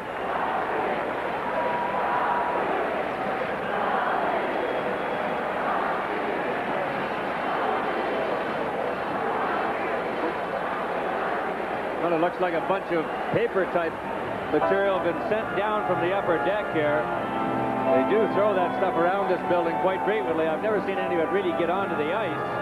But that stuff could be awfully dangerous if they don't find every bit piece of it, because players, of course, could step on it when they're in full gear and lose all balance. On tonight's Hockey Legends, we visit a man who built a diamond. Well, when it comes to Stanley Cup playoff time, there is no one who is more fitting to be featured on a Hockey Legends part of our show than Sam Pollock. That's coming up in our second intermission. Mickey, this is the kind of a thing that the team that has just scored, in this case the home team, and it usually is the home team, they kind of don't like to get that momentum taken away from them. But, as we mentioned earlier in this period, this has been a Vancouver period. After being outshot by a wide margin in the first period, the Canucks had taken the game away from the Islanders, gone ahead. That penalty was costly. No question about it, Dick. It's been Vancouver's period all the way. Billy Smith making several important stops against the Canucks. The Canucks with a couple of breakaways. But I think there's no question about it. You said it earlier. The Islanders got a break with this penalty being called on Fraser. I don't think there's much question that there very easily could have been a penalty called on Brian Trottier as well as Kurt Fraser. But it wasn't seen that way, and the Islanders a chance on that devastating power play that they have, and they cash in again. Penalties, we felt, would play a big part in the hockey game. Already, 3 goals have been scored, not really as a result of penalties, as Carroll's goal in the first period was a shorthanded effort. With Redmond and Bolderev, power play goals. Bossy scoring here to tie it at 2, 17:06, and now only 2:46 remaining in the second period. Well, that was Mike Bossy's 14th goal in the playoffs, and when you talk about Conn Smythe candidates, we've heard a lot about Brodeur, Billy Smith. How about Mike Bossy? Well, it's hard to overlook him the way he guns them out there. It'll be an interesting voting this year. Brodeur has played excellently. But when a guy puts the puck in the net as consistently as Bossy does, it's almost impossible to overlook him. Score tied at 2, and a face-off to the left of Billy Smith. And this game, Mickey, has been fairly even, right through. Even though the Islanders had the greater number of shots in that first period. Here come the Canucks again. It's lobbed in front, a chance for Delorme. He took a shot, and that was blocked by Janssen in front of the net. Barry coming to center. Coming in on the left side, Trottier. Nystrom in the slot. Goes to Merrick. Merrick got it in front. Nystrom was dropped to the ice. And it's Vancouver coming right back. Bolderev picking his way through. He nearly went in that time. Got it back to Rhoda. Rhoda centered it. Delorme spun around and couldn't shoot it. Delorme fired it in for Rhoda. Rhoda tried to hook it over behind the net. Still looking for it. But Tonelli will bring it out. 2 minutes left of the period. Tonelli straight down the left side. Stops. Now Nystrom. Shoots. That's blocked. And Hallward out to Bolderev. 1 man to beat this time. Rhoda coming in on the play. And Billy Smith comes sliding out. And there's a penalty coming up against Janssen of the New York Islanders. And again, the Canucks get a power play chance late in the period. This one coming with 1 minute and 47 seconds remaining here in the second period. And once again, Billy Smith takes a heck of a belt. Although not meant to be on Darcy Rhoda's part. He was going for that open puck. He had a breakaway, and Janssen really hooked him down from the backside. There you see the collision right there. I'll tell you, when this series is over, these goaltenders will be glad they've got 3.5 months off.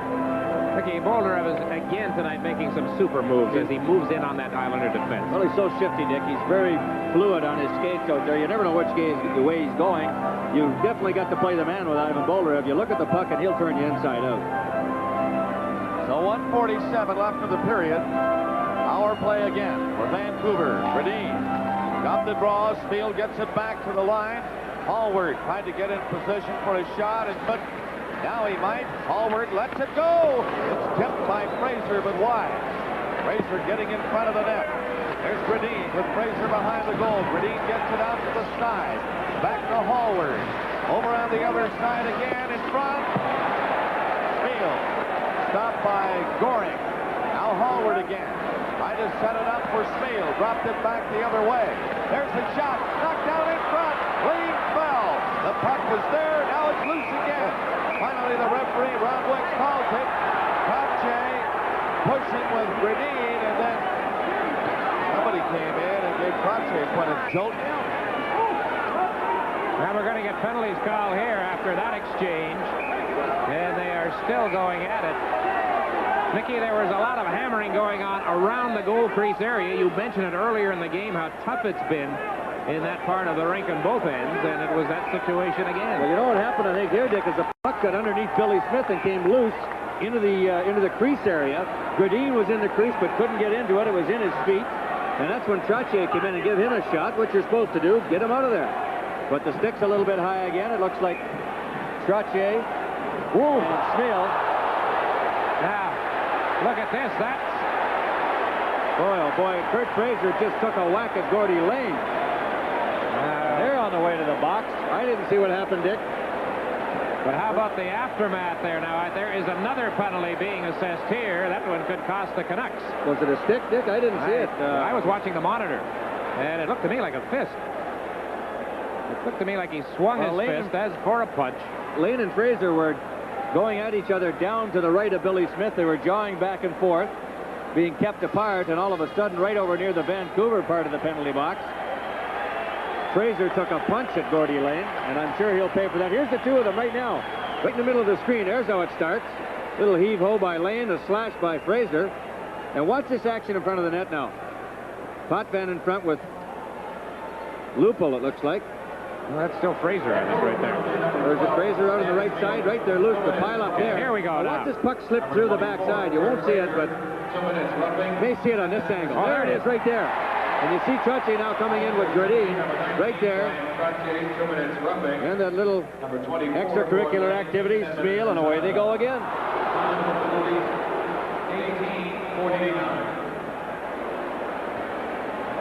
Butch Goring was the guy who came in and made the defensive save, I thought, right there. Trottier of the Islanders, 2 for roughing. Lane of the Islanders, 10-minute misconduct. All at 18:49. Bob, you got all that to recap? I'm wondering if you had it there. Trottier got the roughing call. Lane, a misconduct. Smale roughing, and Fraser roughing, plus that 10-minute misconduct. All at 18:49. Well, instead of the Canucks being on a power play now, both teams will play 3 skaters aside. 1:24 left in the penalty to Janssen of the Islanders. And 2 minutes each. Trottier, Smale, and Fraser. 1:11 left in the period.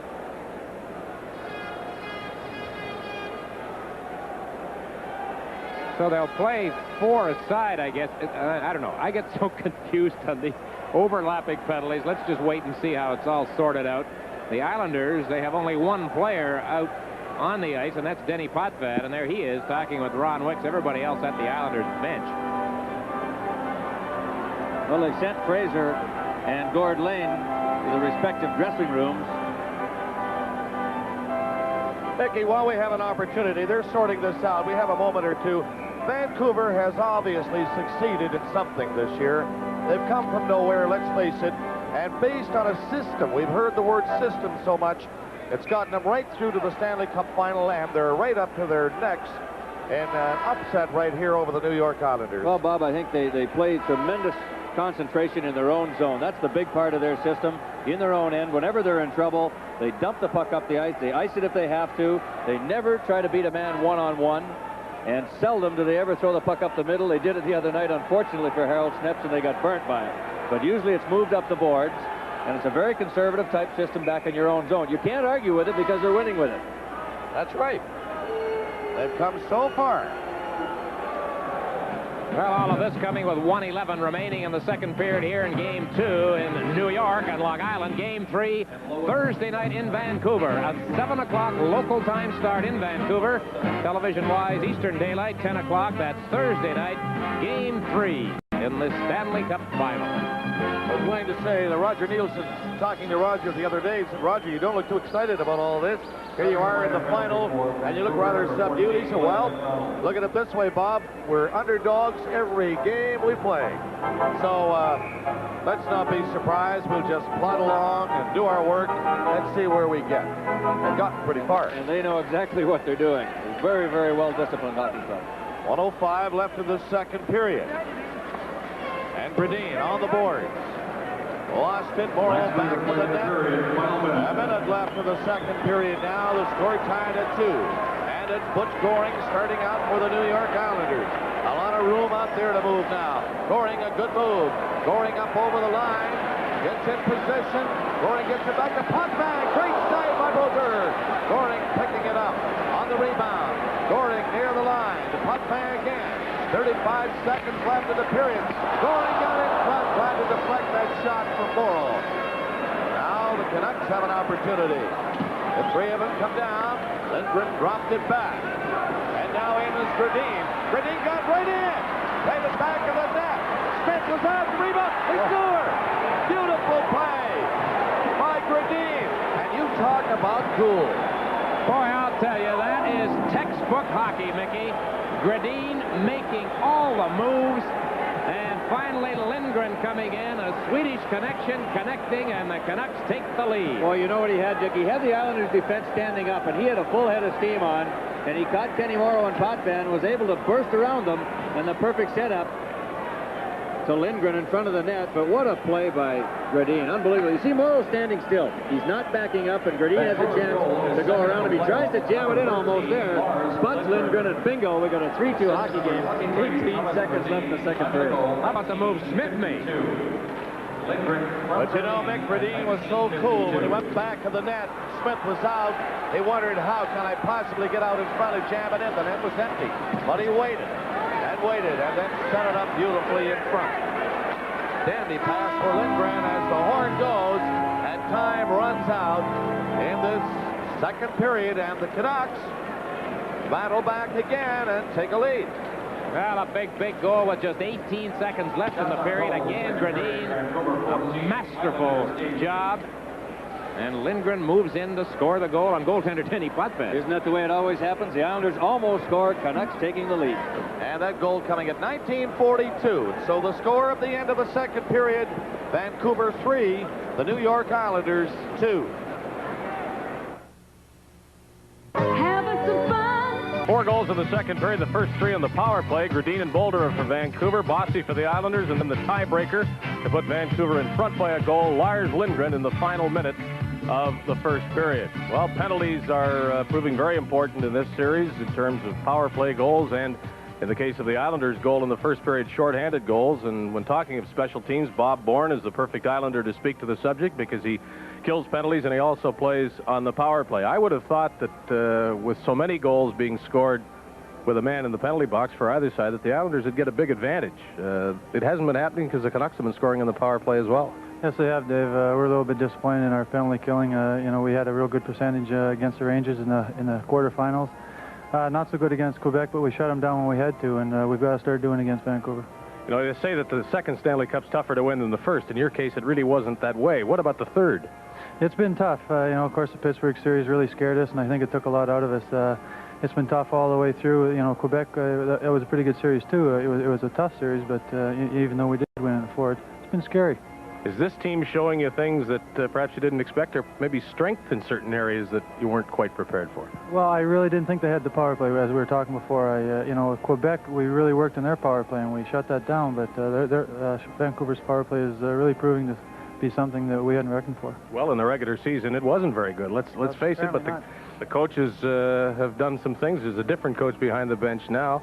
You remember Roger Nielsen, of course, from 1978, and you don't remember him too fondly, and you've been quoted at some length about the way the Islanders must prepare to prevent a recurrence of that upset. Yeah, he's kind of been a thorn in my side. I mean, he only coached that 1 year against us, but he beat us in a fashion that I didn't really think was the right way to play the game. And tonight's a little better game than the first game, but I mean, he's obviously a good coach. He's doing what he has to do to win out there with the players he has, and I guess you have to admire that, but I still don't like the way to play the game that way. Earlier in these playoffs, I talked about to Brian Trottier about the various left wingers he and Mike Bossy have played with, and now you're the one, and he said all three of you have done a marvelous job, but I assume you like it this way, don't you? I prefer it this way, especially during the playoffs. I get to play an awful lot. During the regular season, John Tonelli and Clark were playing so darn well, it just seemed to me that I didn't get a lot of ice time with them, and I mean, I'm in there all the time now, and I really like it that way. Well, you're the second leading goal scorer in the playoffs, and being second to Mike Bossy is almost like being first anywhere else, so keep it going. Thank you very much, Dave. Bob Bourne of the New York Islanders, whose great play set up the first goal of this game. The Islanders have added one since, but the Canucks had three in that second period, and coming up next, Bobby Orr's Hockey Legends with tonight's guest, the former general manager of the Montreal Canadiens, Sam Pollock. Hockey Night in Canada continues in just a moment. Bobby Orr's Hockey Legends will continue as this Stanley Cup final progresses. On our next installment, the featured guest is Phil Esposito, of course, Bobby's longtime teammate in Boston. We'll return with the Stanley Cup playoffs in just a moment.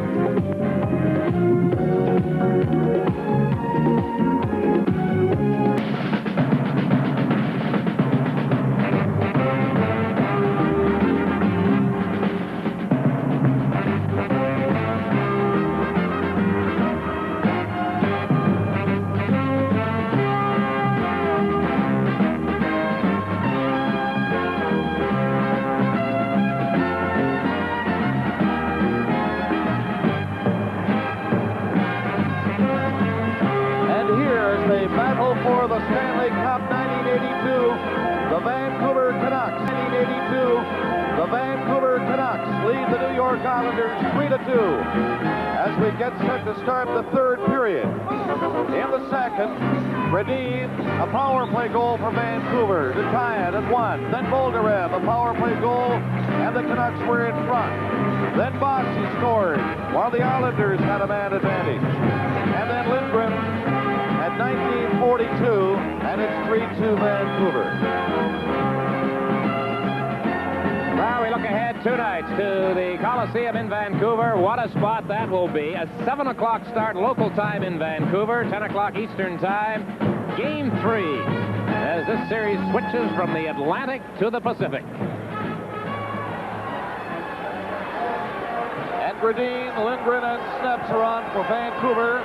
Bourne, Potvin, and Pearson for the New York Islanders. That's Potvin picking it up from the draw at center with Pearson inside the New York line. Back to the captain, Potvin. Bourne starting to move. Johnson gets ready to come on. He's on now. For New York, Potvin played it into Pearson. Back to Potvin. Bourne is in front of the slot. Can't handle it. Now he gives it to Bossy. Back to Bourne. Bourne gets set. Pearson closing in to Bourne. Bourne.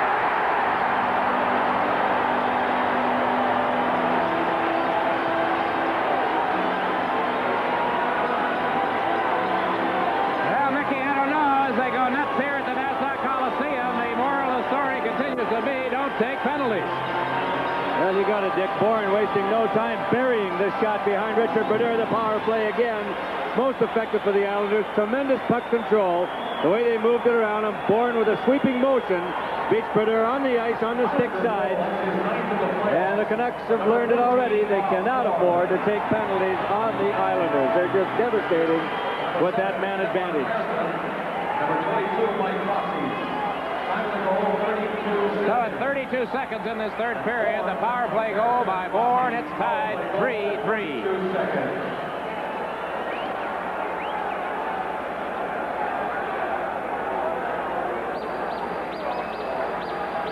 So once again, a brand new ball game, tied at 3. And that didn't take very long. Bob Bourne, low shot to the stick side of Brodeur. Bourne goes off, Gillies on with Brent Sutter.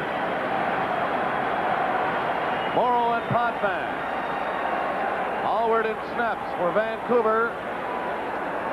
And up front, Minor. Along with Williams. Coming in as Sutter.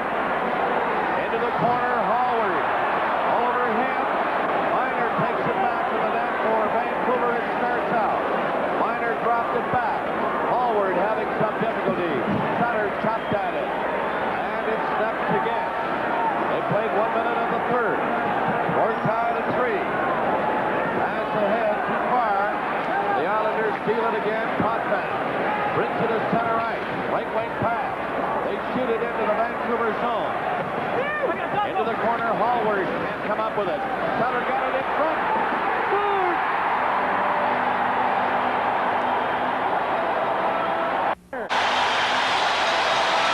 This was a screen shot. A quick snapshot by Daryl Sutter. I'm sure Brodeur didn't see it. You notice, Mickey, he reacted only after the puck was in the net. Sutter set up the screen perfectly. Well, Brent Sutter starting it out down in the corner. He loses control right there, goes right to Dwayne. And bingo, he finds that far side. There you see the delayed reaction. He was screened himself, but the real quick wrist shot beats Brodeur on the glove side.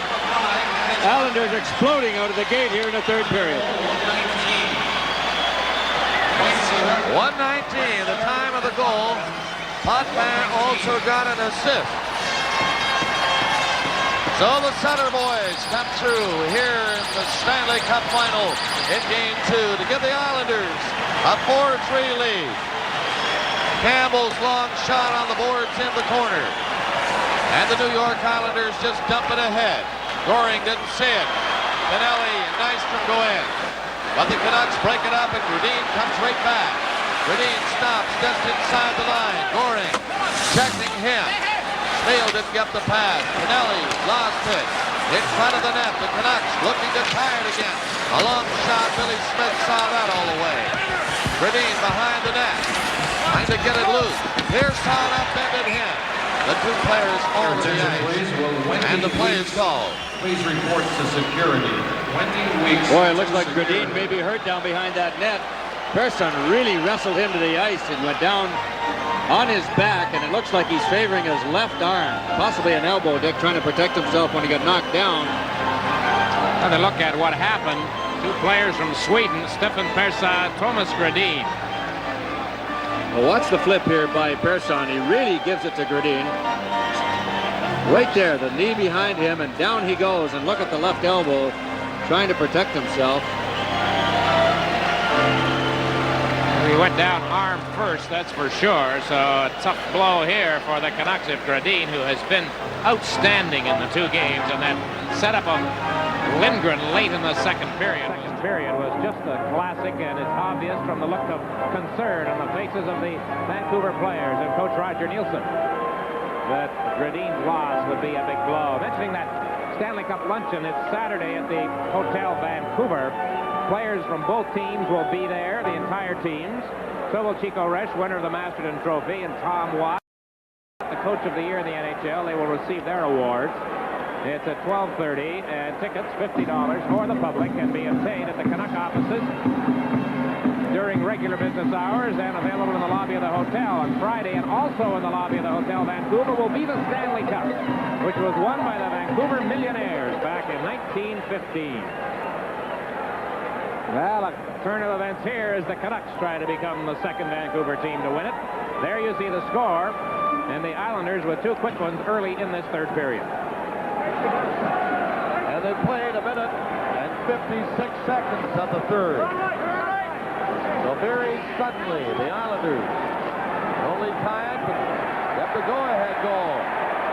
And Potvin looking for more. Potvin spun around by Lindgren. Moxie falls. And the Canucks dump it up to center ice. Morrow knocked it down. Played it backhand. And he fell. Vancouver led by Williams. Lobbed it a high one in for Minor. Going in. Minor shoots good. Oh, Minor allowed to walk in there, and he that fooled Billy Smith. And again, it's tied at 4. Mickey, he's been a bit of an unsung hero, I think, so far in the 2 games. He had a good game. You mentioned it late in the game on Saturday night. Here he is tying the game. Well, he splits the Islanders' defense again, Dick, right between Morrow and Potvin. Rips a shot that Billy Smith probably should have had from 45 feet out, but he just went down on the play, got a piece of it, and it slid right underneath his left pad. But Terry Miner has played sensationally for Roger Nielsen defensively, and here coming up big offensively for him in game 2. 2:27, the time of the goal. Vancouver tying it again. Here's Son. Now to Goring. Goring played it out, and Nystrom is going down with Tonelli on the play. Nystrom shooting it in. Here comes Tonelli. It's gone to the line. A long shot blocked by Brodeur. And Lodgeman let one fly. Now Smeal coming out. Smeal for Vancouver. Up to center. Backhands it in over the line. Pearson with Tonelli and Nystrom. This is Nystrom coming in on the left wing this time. He was bumped on the board by Bellin. Bellin staying with the New York Islanders. They battle for it. It's knocked loose as Bolderev got it out. Now to center Smeal. Now to Bolderev. He couldn't handle the pass. And now Roda is bumped. At center right. They lob it back inside the New York line. Goring. He lost it against Roda. Roda goes back to the net, centered it. And Bolderev was covered too well. Here's snuffed for the line. A penalty coming up against the New York Islanders. Bellin took a shot. And that was just why Nystrom missed it. Now he has it over there along the boards for Pearson. And a penalty call.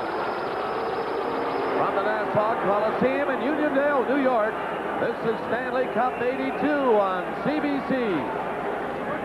Islanders penalty number. Nystrom in the box, off for cross-checking at 3:43. Joining Gord Lane, who's sitting on a misconduct, as is Kurt Fraser. Mickey, here it is. Well, a stick up very high by Nystrom on Bolderev down in the corner. There's no question about that penalty. Ron Wicks, I must say, Dick, is really with conviction making these penalty calls. He's right there, no fooling around. Bingo, you're gone, and let's get off this ice and no more fooling around. He's definitely had total control of this hockey game. Vancouver's had 2 power play goals in this game. The Islanders, of course, have also scored twice on enjoying a man advantage. They've had a short-handed goal, so anything can happen in this one. It's tied at 4. Face-off deep in the New York zone. Vancouver, the man advantage. Bolderev thrown out of the face-off. And Smeal comes in. Bourne for New York. There's the draw. Knocked to the line. And it'll come out. Bourne from center ice. Tried to find Pache. He's offside. They'll bring it back to the New York side of center. There's some heavy hitting there a moment ago, Mickey. One of the heaviest hits was suffered by linesman Gerard Gauthier, who really hit the ice with a tremendous crash. He's still flexing his left leg, it appears. There he is, but they are a hardy bunch there, you see. Testing the ankle, the foot. He went down very heavily. Well, Dick, we've seen probably some harder hits during the season in the NHL, but I don't think I've seen hockey games where there's been so many continual heavy hits going on here as we've seen in these first 2 games. Incredible the body work that's going on both sides. Nystrom has 1:51 remaining in his penalty. And the Canucks with the man advantage chop it in. Back is Morrow for New York. He cleared at the length of the ice, and the Canucks have to come back to organize. That's Moline lining it up. Here they come. Moline nearly lost him right in front of Bourne. Now he gets another chance. Picks his way to center. It's broken up. Cleared ahead by Keller. Keller will kill some time. He was checked along the board. Now the Canucks will bring it in. Up over the line goes Bolderev. Threw it in behind the net. Carroll went back. Again, Bolderev takes a look. Out front is Bellin. Bolderev still waiting. Billy Smith is down in the net. Apparently, Billy Smith did something there. Williams jumped all over him. Boy, oh boy.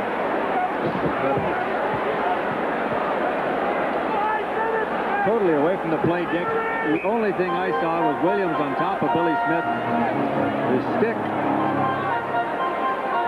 right in the stomach area. And I was watching the puck back at the point on the power play and not paying any attention. All of a sudden, there's the melee with Smith on the bottom, Williams on top of him. All right, we'll take a look at it here, possibly. I'm like you, Mickey. I was following the flow of the play. Now, here we go. Here's Williams. All right. There you see All the right, slash. there it is. Smith started it. There's the slash and a little stick by Williams back to Billy Smith. All right. Saw the chop on the ankles by Smith to start it off, and Williams jabbed him with his stick, and away they went. Mickey, you know, we mentioned earlier in the broadcast about Billy Smith. I guess maybe it was just a matter of time before he went into his act. Tonight's Stanley Cup playoff game is coming to you from the Nassau Coliseum in Uniondale, New York.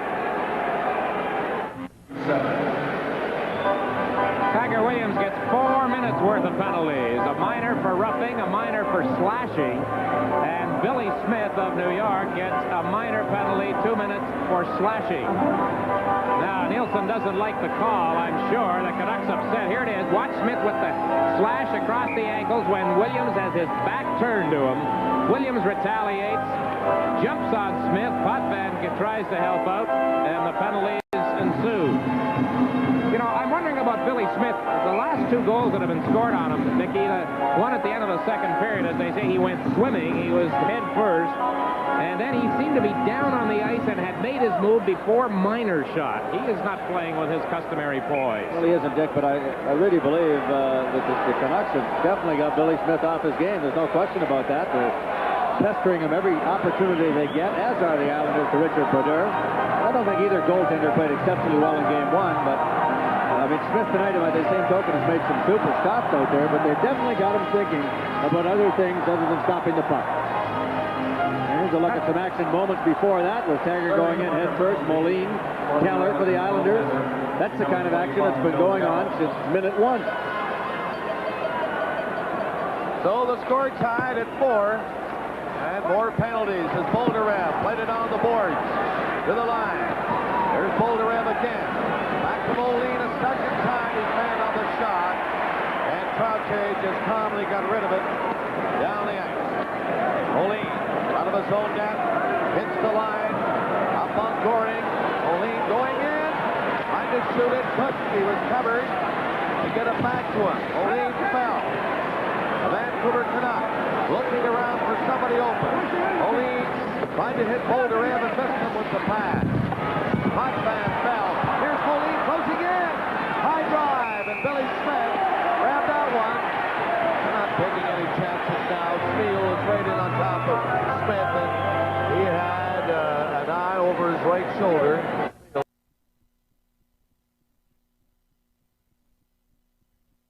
He had an eye over his right shoulder. But so do their jury for those two. Moline rambling into that slot area. Potvin dumping it out from about 30 feet, and he just ripped one. Smith really stood his ground here, Dick, unlike on the minor goal. Look at Gradine there, Bolderev there, Smeal coming in. And fortunately for the Islanders, Billy Smith did not give a rebound, but courageous play to stand in front of a guy walking in like that from 30 feet.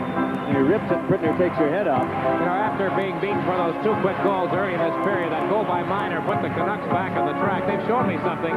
They've regained their poise, and again, although they're on the power play now, they have been taking the game to New York. The face-off, Langevin, bumped by Smeal. Lindgren coming in from the line, but he couldn't keep it in. And it slides back inside the Vancouver line. 4-4 nearing the 6-minute mark of the 3rd period, and Bolderev on the move again. Lindgren takes it back. Lindgren gets set to play it back to the line. Goes to the other way. And Bolderev manned on that shot. He was open, had the near side, but he didn't hit the puck. Barely held a break again. Dropped it back. Now coming out. Lindgren played it to center ice. Bolderev shoots. And Smith blocked that. Langevin played it behind the net. The Islanders, Pearson gets it ahead to Bourne. He's speeding away. Bourne going in. Keller behind him. Bourne all the way to the corner. Now bumped. Keller trying to get it back to Langevin. The Canucks can't move it out. Rhoda was dumped by Langevin. Pearson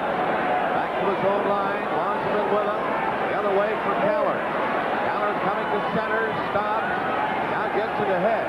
Pearson going in, circles again with it. Pearson killing some time.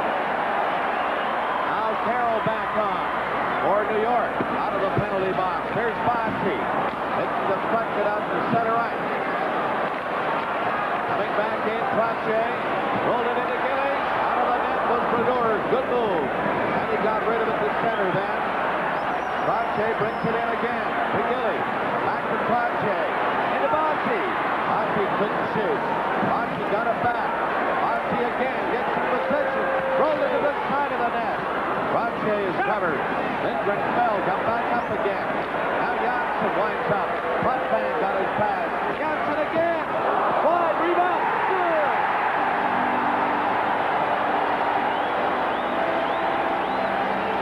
Rebound was there. So was Trottier. And the Islanders take the lead again. Well, here it is. Trottier from a sharp angle. Well, again, that Islanders power play. The Vancouver team playing a very close four-man box on this power play and trying to keep the Islanders on the outside. As a result, nobody was there to pick the puck off the backboard on the shot from the point. There's Trottier. Look at this. The Vancouver team all in tight, and Brodeur valiantly trying to get that shot with his trapper, but Trottier picks it in the top of the net over top of Richard Brodeur. Mickey, it's ironic that Brodeur was down and out of position on a shot that missed the net. He didn't have to make the stop, as it turned out, and he was right out of position for Trottier's 6th of the playoffs. 5-4, New York. 7:18, the time of that goal. Trottier from Janssen and Potvin, and yet another power play goal for New York. To security.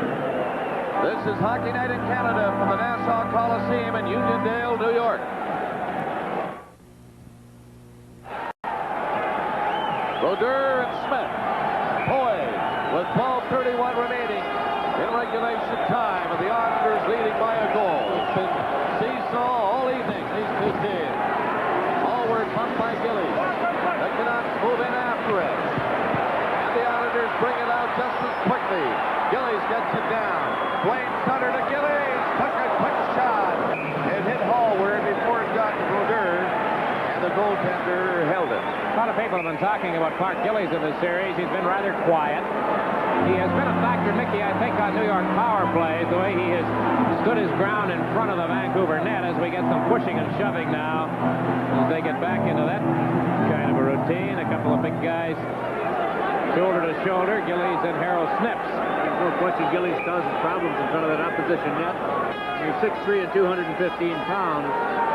He's got to cause somebody some problems. Here's a look at Gillies running into Hallward up at center ice area. He definitely uses that body every chance he gets. But he just gets out there, even in regular shifts, gets in front of the net, especially effective on the power play when he can almost tie up a couple of guys in front of that opposition goal. And Gillies now again with Tiger Williams out in front of Richard Brodeur. The meeting of the clan again. Teams have played 7:47 here in this third period. 5-4, New York winning it. Well, there is what the hockey, before we talk about hockey in the future, let's put that for a uniform.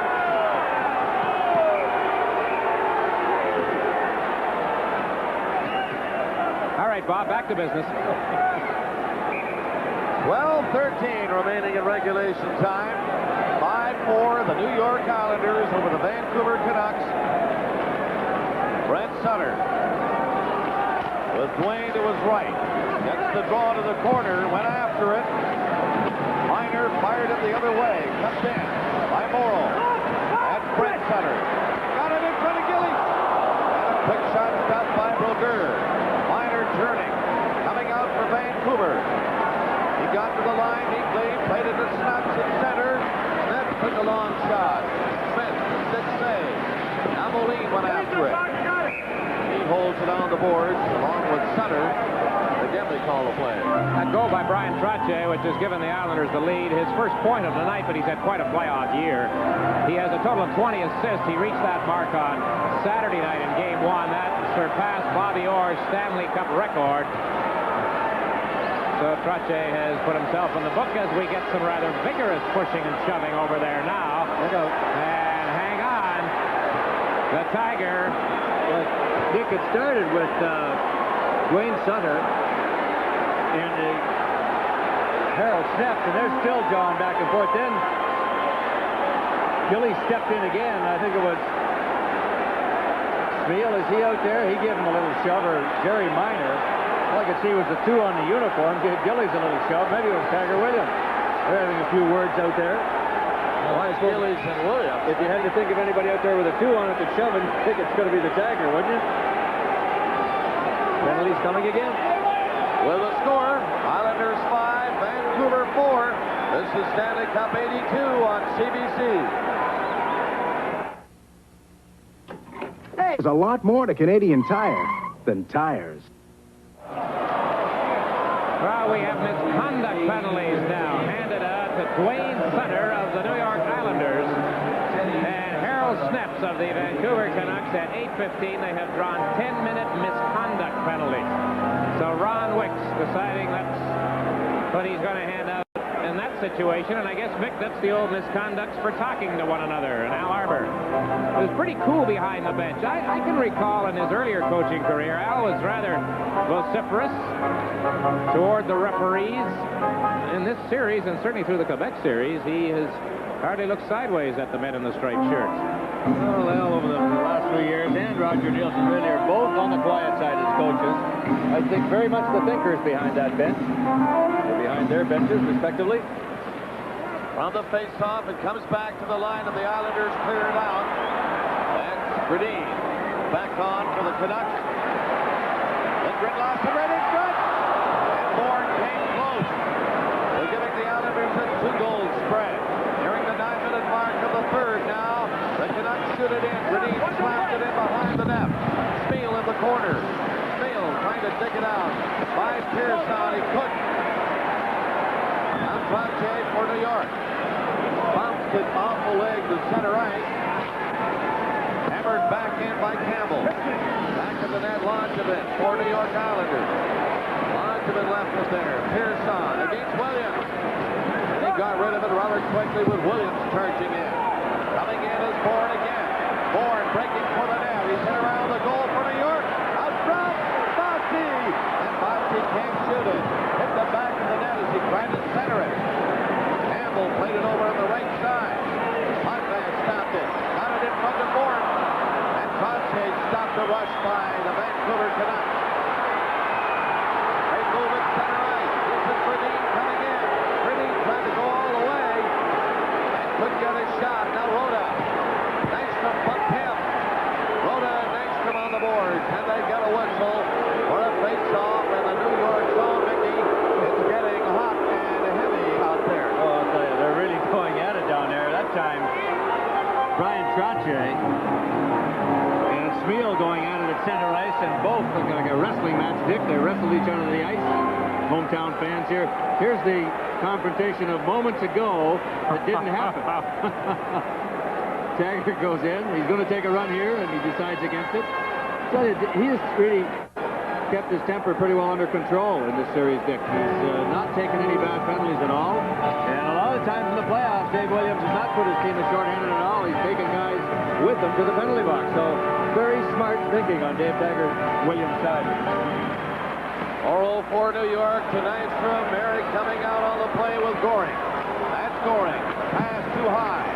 At the line, Merrick got it in front, and Goring gets a chance shot. And Brodeur was right there, standing up, cutting the angle a bit. And he made the save. Made it look easy, but a pretty good shot by Goring. You know, Dick, I mentioned that about Williams, because a lot of people look at the box score and they'll say, gee, Taggart Williams takes a lot of penalties. But if you notice, he doesn't put his team in a shorthanded position very often. But taking people with him. Exactly. Another look at the chance for Butch Goring. Brodeur standing up and making the save. But we're getting into this third period situation here, Mickey, we had on Saturday night. A lot of holding. Smeel tackled Trottier. That really drew a rise from the crowd.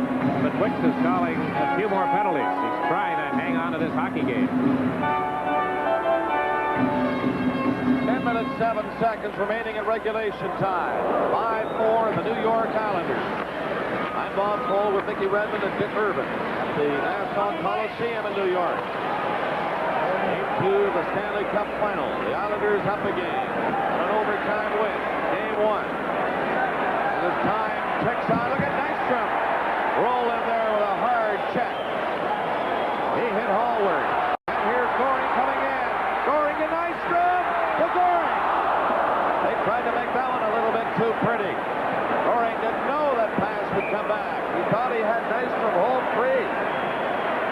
Boy, that was a strange play. Hallward broke his stick. He went to the bench, never did get a new stick, ended up turning around and getting back into the play without one, but it gave the Islanders some room, Mick. Well, Goring with that good burst of speed caught Hallward. Dougie, when he went to the bench, thought that his team had total control, which they did at center ice. They gave it up, and Goring, with his good skating, almost created his 6th Islander goal. But Hallward at the last minute got rushed back into the play to try to cover it up.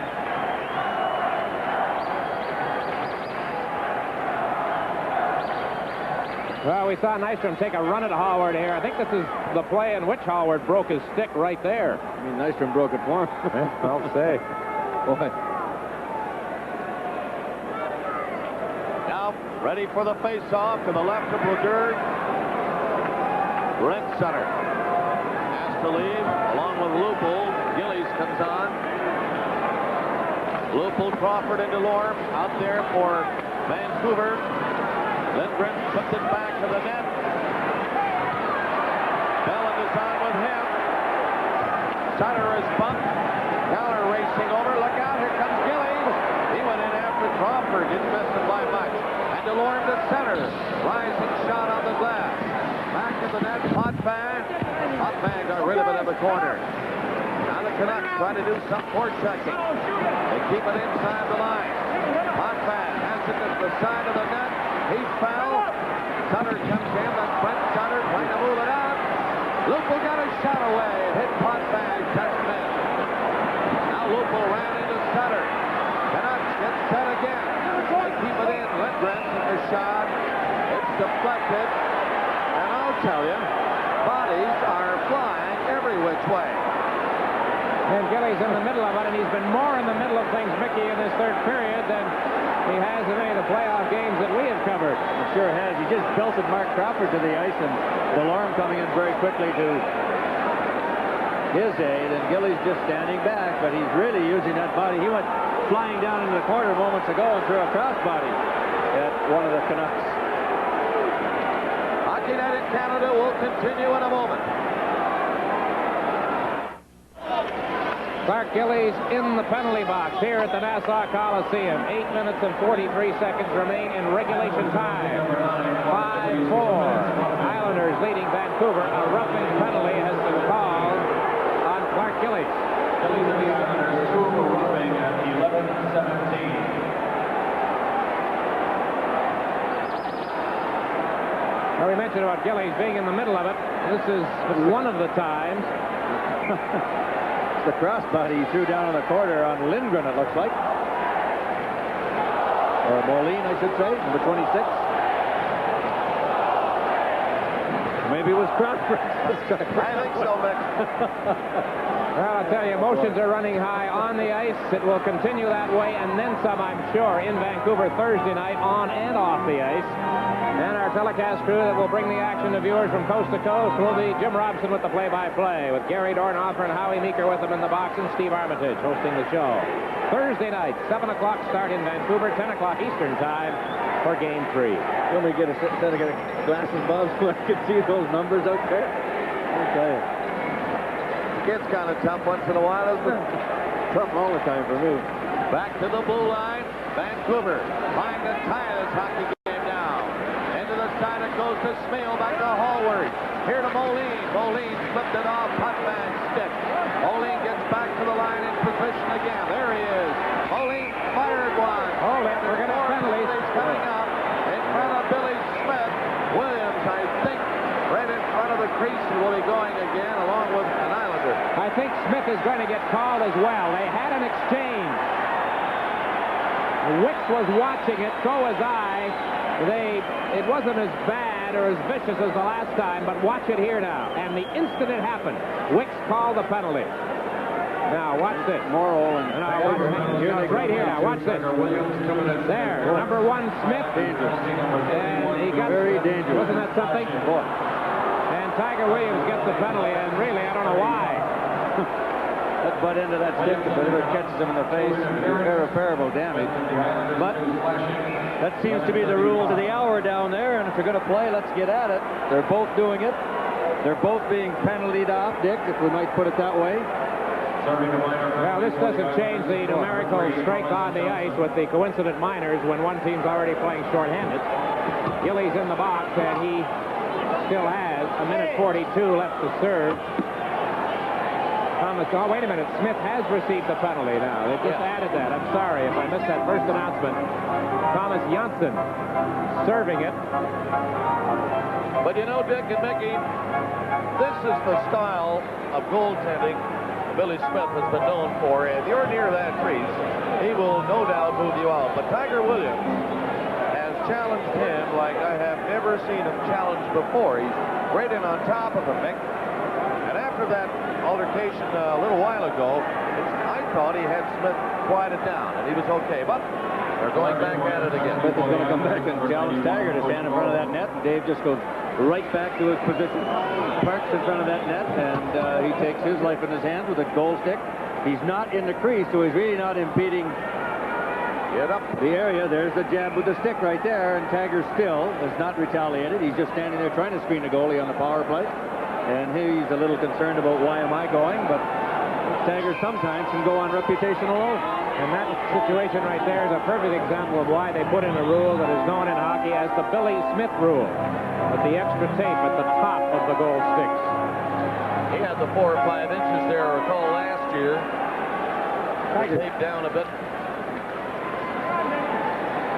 Well, sometimes when Tiger's in front of that net and practice, they just figure that he's in the middle of it and he gets tagged with the penalty regardless. 8:13 remaining in regulation time. 5-4 the score. The center. Fired in by Bellin. Off the board. Fraser looks for it now. And again, they hold it. Get a whistle. Face off with the New York Dogs. I don't think Billy Smith won't be in for a bit of a hot time Thursday night when he skates out onto the ice in Vancouver. As will the rest of the Islanders, I'm sure. Good shot by Stansfield with the body to Trottier, and Trottier, one of the more sturdy hockey players, only 5'10", but 195 pounds. And he likes that physical going as well, Dick. Got a share tonight, that's for sure. These two teams going right at each other.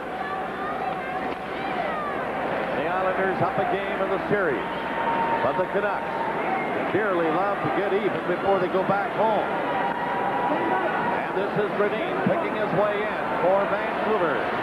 Redmond with Fraser in the corner, trying to dig it out. Fraser slapped at it. Comes to Moline up the blue line. On the far side, Hallward knocks it down into the corner again. Fraser back to the net. Morrow stopped him. Now Smeel goes over. Smeel gets the pass back to the line. Hallward kept it into Smeel. Smeel being watched by Bourne.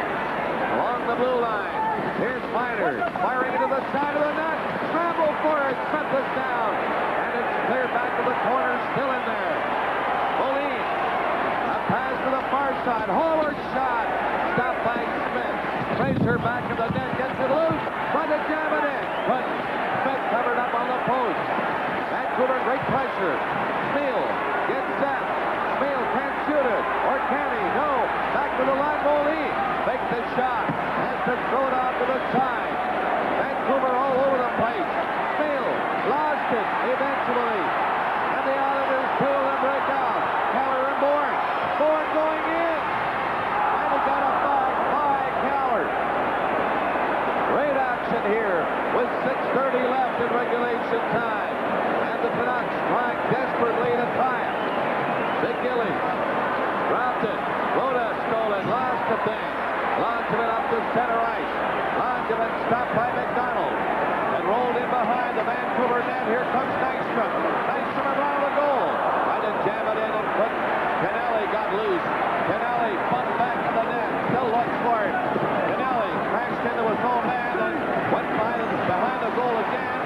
Here, Barrett had bumped. Now Kennelly trying to shake off that check by Rhoda. Nystrom closing in. Trying to hit the short side and missed it. But not by much. Nystrom again. Goal!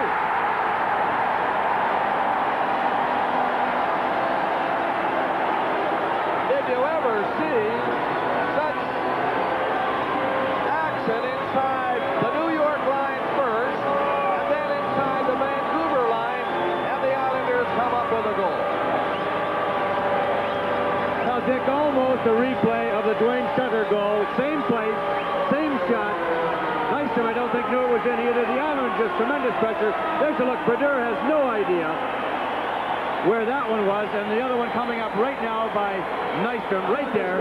He's screened on the play, can't see it, and just catches the top left corner. Well, again, they cause the traffic in front of the net. Off the post and in. How many of those goals have we seen in this series? Just unreal. The body work that was going on down behind Brodeur. The Islanders with puck control. Vancouver grabbing a hold of them, trying to get them slowed down, get possession. Lindgren had a shot at it, couldn't get it out. Finally, the shot got through a bunch of bodies, and a 6-4 Islander lead. Nystrom's fourth from Stanley and Merrick at 14-10. And the 2-goal spread looks mighty large now for the New York Islanders. Vancouver trying to get it going now. That's Lupul going in. Looking up the shot by Pearson. Pearson turning in his own zone. Got away from DeLorme. But had his pass stopped at center. Shot went right in on Billy Smith. He blocked it. And Longevin got rid of it. Hallward back in his own zone. Laid it over there to Campbell to Lupul. Lupul shoots it in. Longevin from the corner. Just moved it up on the left wing board. Frontier is coming in. Yes, Bossy. Shot! Low shot. Didn't miss by much. Now Bossy. And he drilled a high one. Way off the net. DeLorme coming out. DeLorme from Vancouver. Down with Elderbrink. He cleared it in over the line into the corner, and Bossy was all the way back. 4:35 remaining in the third period. Johnson left it for Cowher. To Morrow. Morrow back to Cowher. He missed on a great play for Verdine. Going right in. Oh, what a move. And Billy Smith got the stick out. And the puck just trickled behind the net. Verdine, though, made a heck of a move. But he came up empty. 4:15 left in regulation time.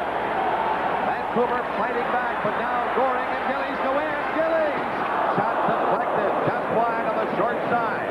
Brings her back out. Steele knifes it down the ice and rolls into Billy Smith. Lane turning. Coming out. Lane to center. Long shot. No problem for Brodeur. Elderbrink up on the board. The Canucks now. Time running out on him. McDonald coming in. Took a shot wide. He went in after the rebound, but Billy Smith diving back. Hangs on to it. Live from the Nassau Coliseum in Uniondale, New York, the Stanley Cup playoffs on CBC.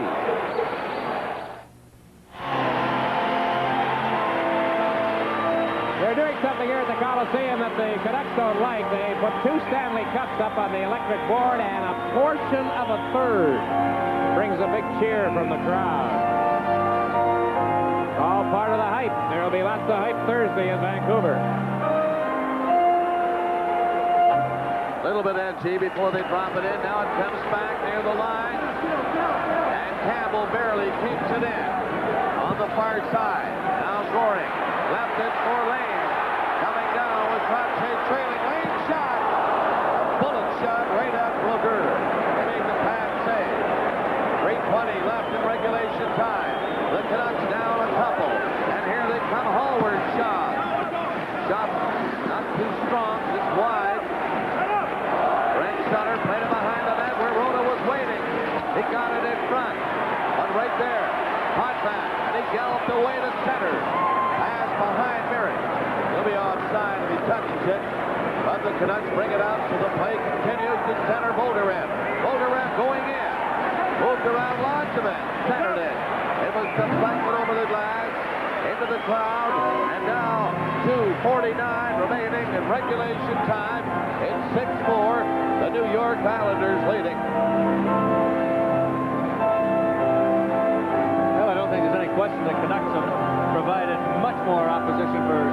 minutes, and a lot of people thought they would. Either one of these hockey games could have gone either way. The overtime in Game 1, and here tonight, the Islanders in the third period have only jumped out to the lead now, but Vancouver has played equally as well, and just as well could be ahead. Well, 2-goal lead's a rarity in this series. I think I've seen the Islanders on 6 straight games that had more intensity here tonight than in the other 5, but it's been tough. Here's Lindgren's shot. That was blocked in front. Nice from Bell. And Hodge will clear it with 2:35 left in regulation time. Merrick is in now. Merrick nearly went through, but he was stopped by Bellin. Here comes Nystrom. And he ran into Lindgren. Penelli centered into Merrick. He was covered at the line. Launch of it, let her go. That's stopped by Brodeur. 2:15 remaining in regulation time. Moline flipped it out. Miner is down. Miner faked his shot. Jams on the brakes. Miner rolled it into the side of the net. Williams is out there again. Williams trying to grab at it. Can't find it. And Hallward has to come back, and Stanley is coming in looking for him. There's Hallward. And there's Stanley. Hallward trying to get away. Upended. Hallward was upended by Stanley and Crochet. And Stanley brings it in. Stanley stops to Crochet. In the slot he goes. Hot man. And it was poked away by Smale. 1:35 left in regulation time. The Islanders just trying to control play now. And here's Bossy. Bossy going in. Bossy shooting. And down goes Brodeur. He looked behind him, but he held on to it. This Stanley Cup playoff game is coming to you from the Nassau Coliseum in Uniondale, New York. This dandelion has just been fed easy-to-apply Kill-X. Well, the Vancouver Canucks have called a timeout as Roger Nielsen gathers his team around him. 1:26 left in regulation time. The Islanders lead this game 6-4. By reaching the finals, the Canucks continue to hope to be the first team in 33 years to win the Stanley Cup after playing under 500 during the regular season. The last time that happened, the Toronto Maple Leafs. 1949 was Howie Meeker. Remember that team? I guess he was. They finished 4th in the 6-team NHL at that time. Well, the Canucks putting up a pretty good show right here. In the 2 tough games that they have had, and I can tell you that ex-NHLer Mickey Redmond, sitting between Bob Cole and me, is just continually shaking his head at the physical aspect of these hockey games. And especially here tonight, Mickey, they have not let up through until late here in the 3rd period. Well, Dick, as we talked about, both teams doing it. It's just incredible, the energy it takes out of an individual to play this type of hockey game. Both clubs really banging. There was a big difference between Game 1 and Game 2 as far as the physical activity that went on. I don't know that you could use your body any more than both these hockey teams have done tonight. 1-0 at the end of 1 period when Carroll got a shorthanded goal for the Islanders. It was 3-2 Vancouver after 2 periods. Gradin, Bolderev, and Lindgren. And Bossy scored for New York. And here in the 3rd. Right now, with 1:26 left, Islanders 6 and the Vancouver Canucks 4. Here's a drive right off the bat of the faceoff, and it was drilled high. Hallward flipped it behind the goal. 1:15 remaining, and the Canucks just shoot at the center. Here's on turning with Goring shooting it back in. Hallward going in there. Gillies and Sutter look for it, but the Canucks get it up to center. Missing the pass with Gradin, the goaltender Brodeur, leaving the net to have the extra man on. Only 55 seconds left. Goring nearly had a break at the empty net. Bolderev shooting it in. Langevin knocked it down. Played it a little too high near the New York Islanders bench. And they'll have a face-off again in the New York zone. Here's Brodeur. Yeah, Roger Nielsen electing to pull them out even with 2 goals. It makes no difference if they lose by 3 or by 2 or by 1. A loss is a loss, so Nielsen trying to get back in this hockey game, throwing the 6 skaters out there now over the Islander line. Face-off coming in the middle of the ice. 45 seconds left in regulation time. Bolderev rather with Gradin, Smale, Moline. Eldebrink has gone to the bench. Hallward is on for Vancouver, and so is Kurt Fraser. And the roar going up the crowd loves it. Olderev got the draw. Morrow hammered at it. It goes down the ice. It'll be icing unless Trottier gets back for he does. So the play goes right on. Good hustle by Trottier. 30 seconds left. The Canucks stop near center. Smeal got rid of it to Hallward. Hallward shoots it in. Now the Canucks will move in after it. They have the extra man on. 20 seconds left. And a 2-goal lead. Insurmountable at this stage. Shouldn't say that, I suppose, but the way the Islanders have been playing, they're pretty cool. They know now, the 17 seconds left, they won't make any mistakes. Well, I really think, Dick, that Dick and Bob, that the Vancouver Canucks have really shown everybody something in these first 2 games.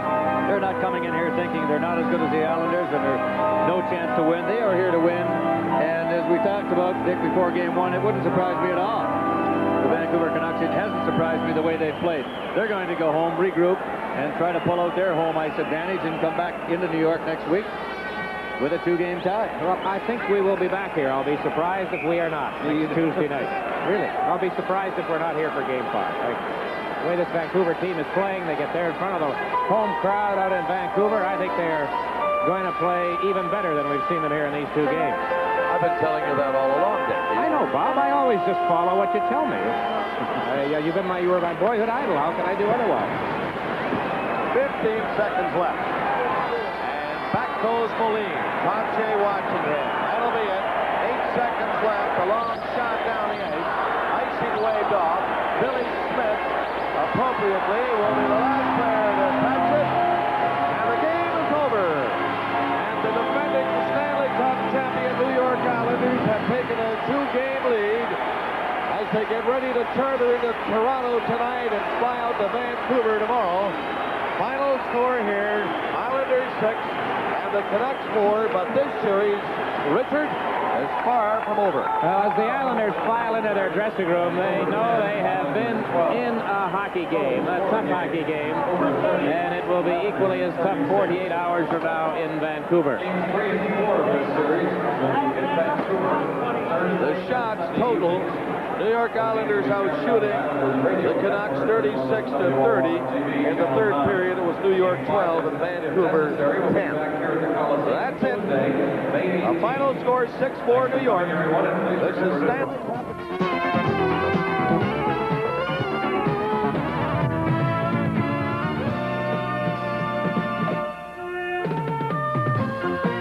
Petro-Canada. The Islanders used a big third period in which they outscored Vancouver 4-1 to take a 2-0 lead in this best-of-7 Stanley Cup final. 2 of those third period goals came on the power play. The Islanders now have 6 in 2 games. And the first star of the game was the man who set up the very first Islander goal and then scored the one that started the third period onslaught. Bob Bourne. Thomas Gradine was magnificent for Vancouver, and he is star number 2. Bob Nystrom scored the insurance goal for the Islanders and was ever valuable in such a tough game. Game number 3 as this series promises to remain close and tough and perhaps swing a bit in Vancouver's favor at home will be played on Thursday night, and that is 10 o'clock Eastern Daylight Time and 7 o'clock in Vancouver. We bid you good night after Game 2 of the Stanley Cup Final in Long Island.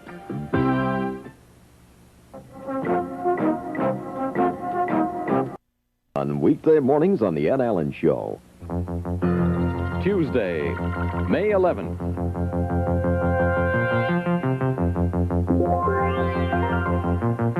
Tonight, on the National, the Falklands War. Britain attacks another Argentine ship and claims control of the channel. Canada's economy, lower bank profits, and more gloomy predictions. And on the Journal, the Argentine-German nuclear connection. After World War II, Nazi experts helped the Argentine buildup. Is German expertise now helping Argentina build an atomic bomb?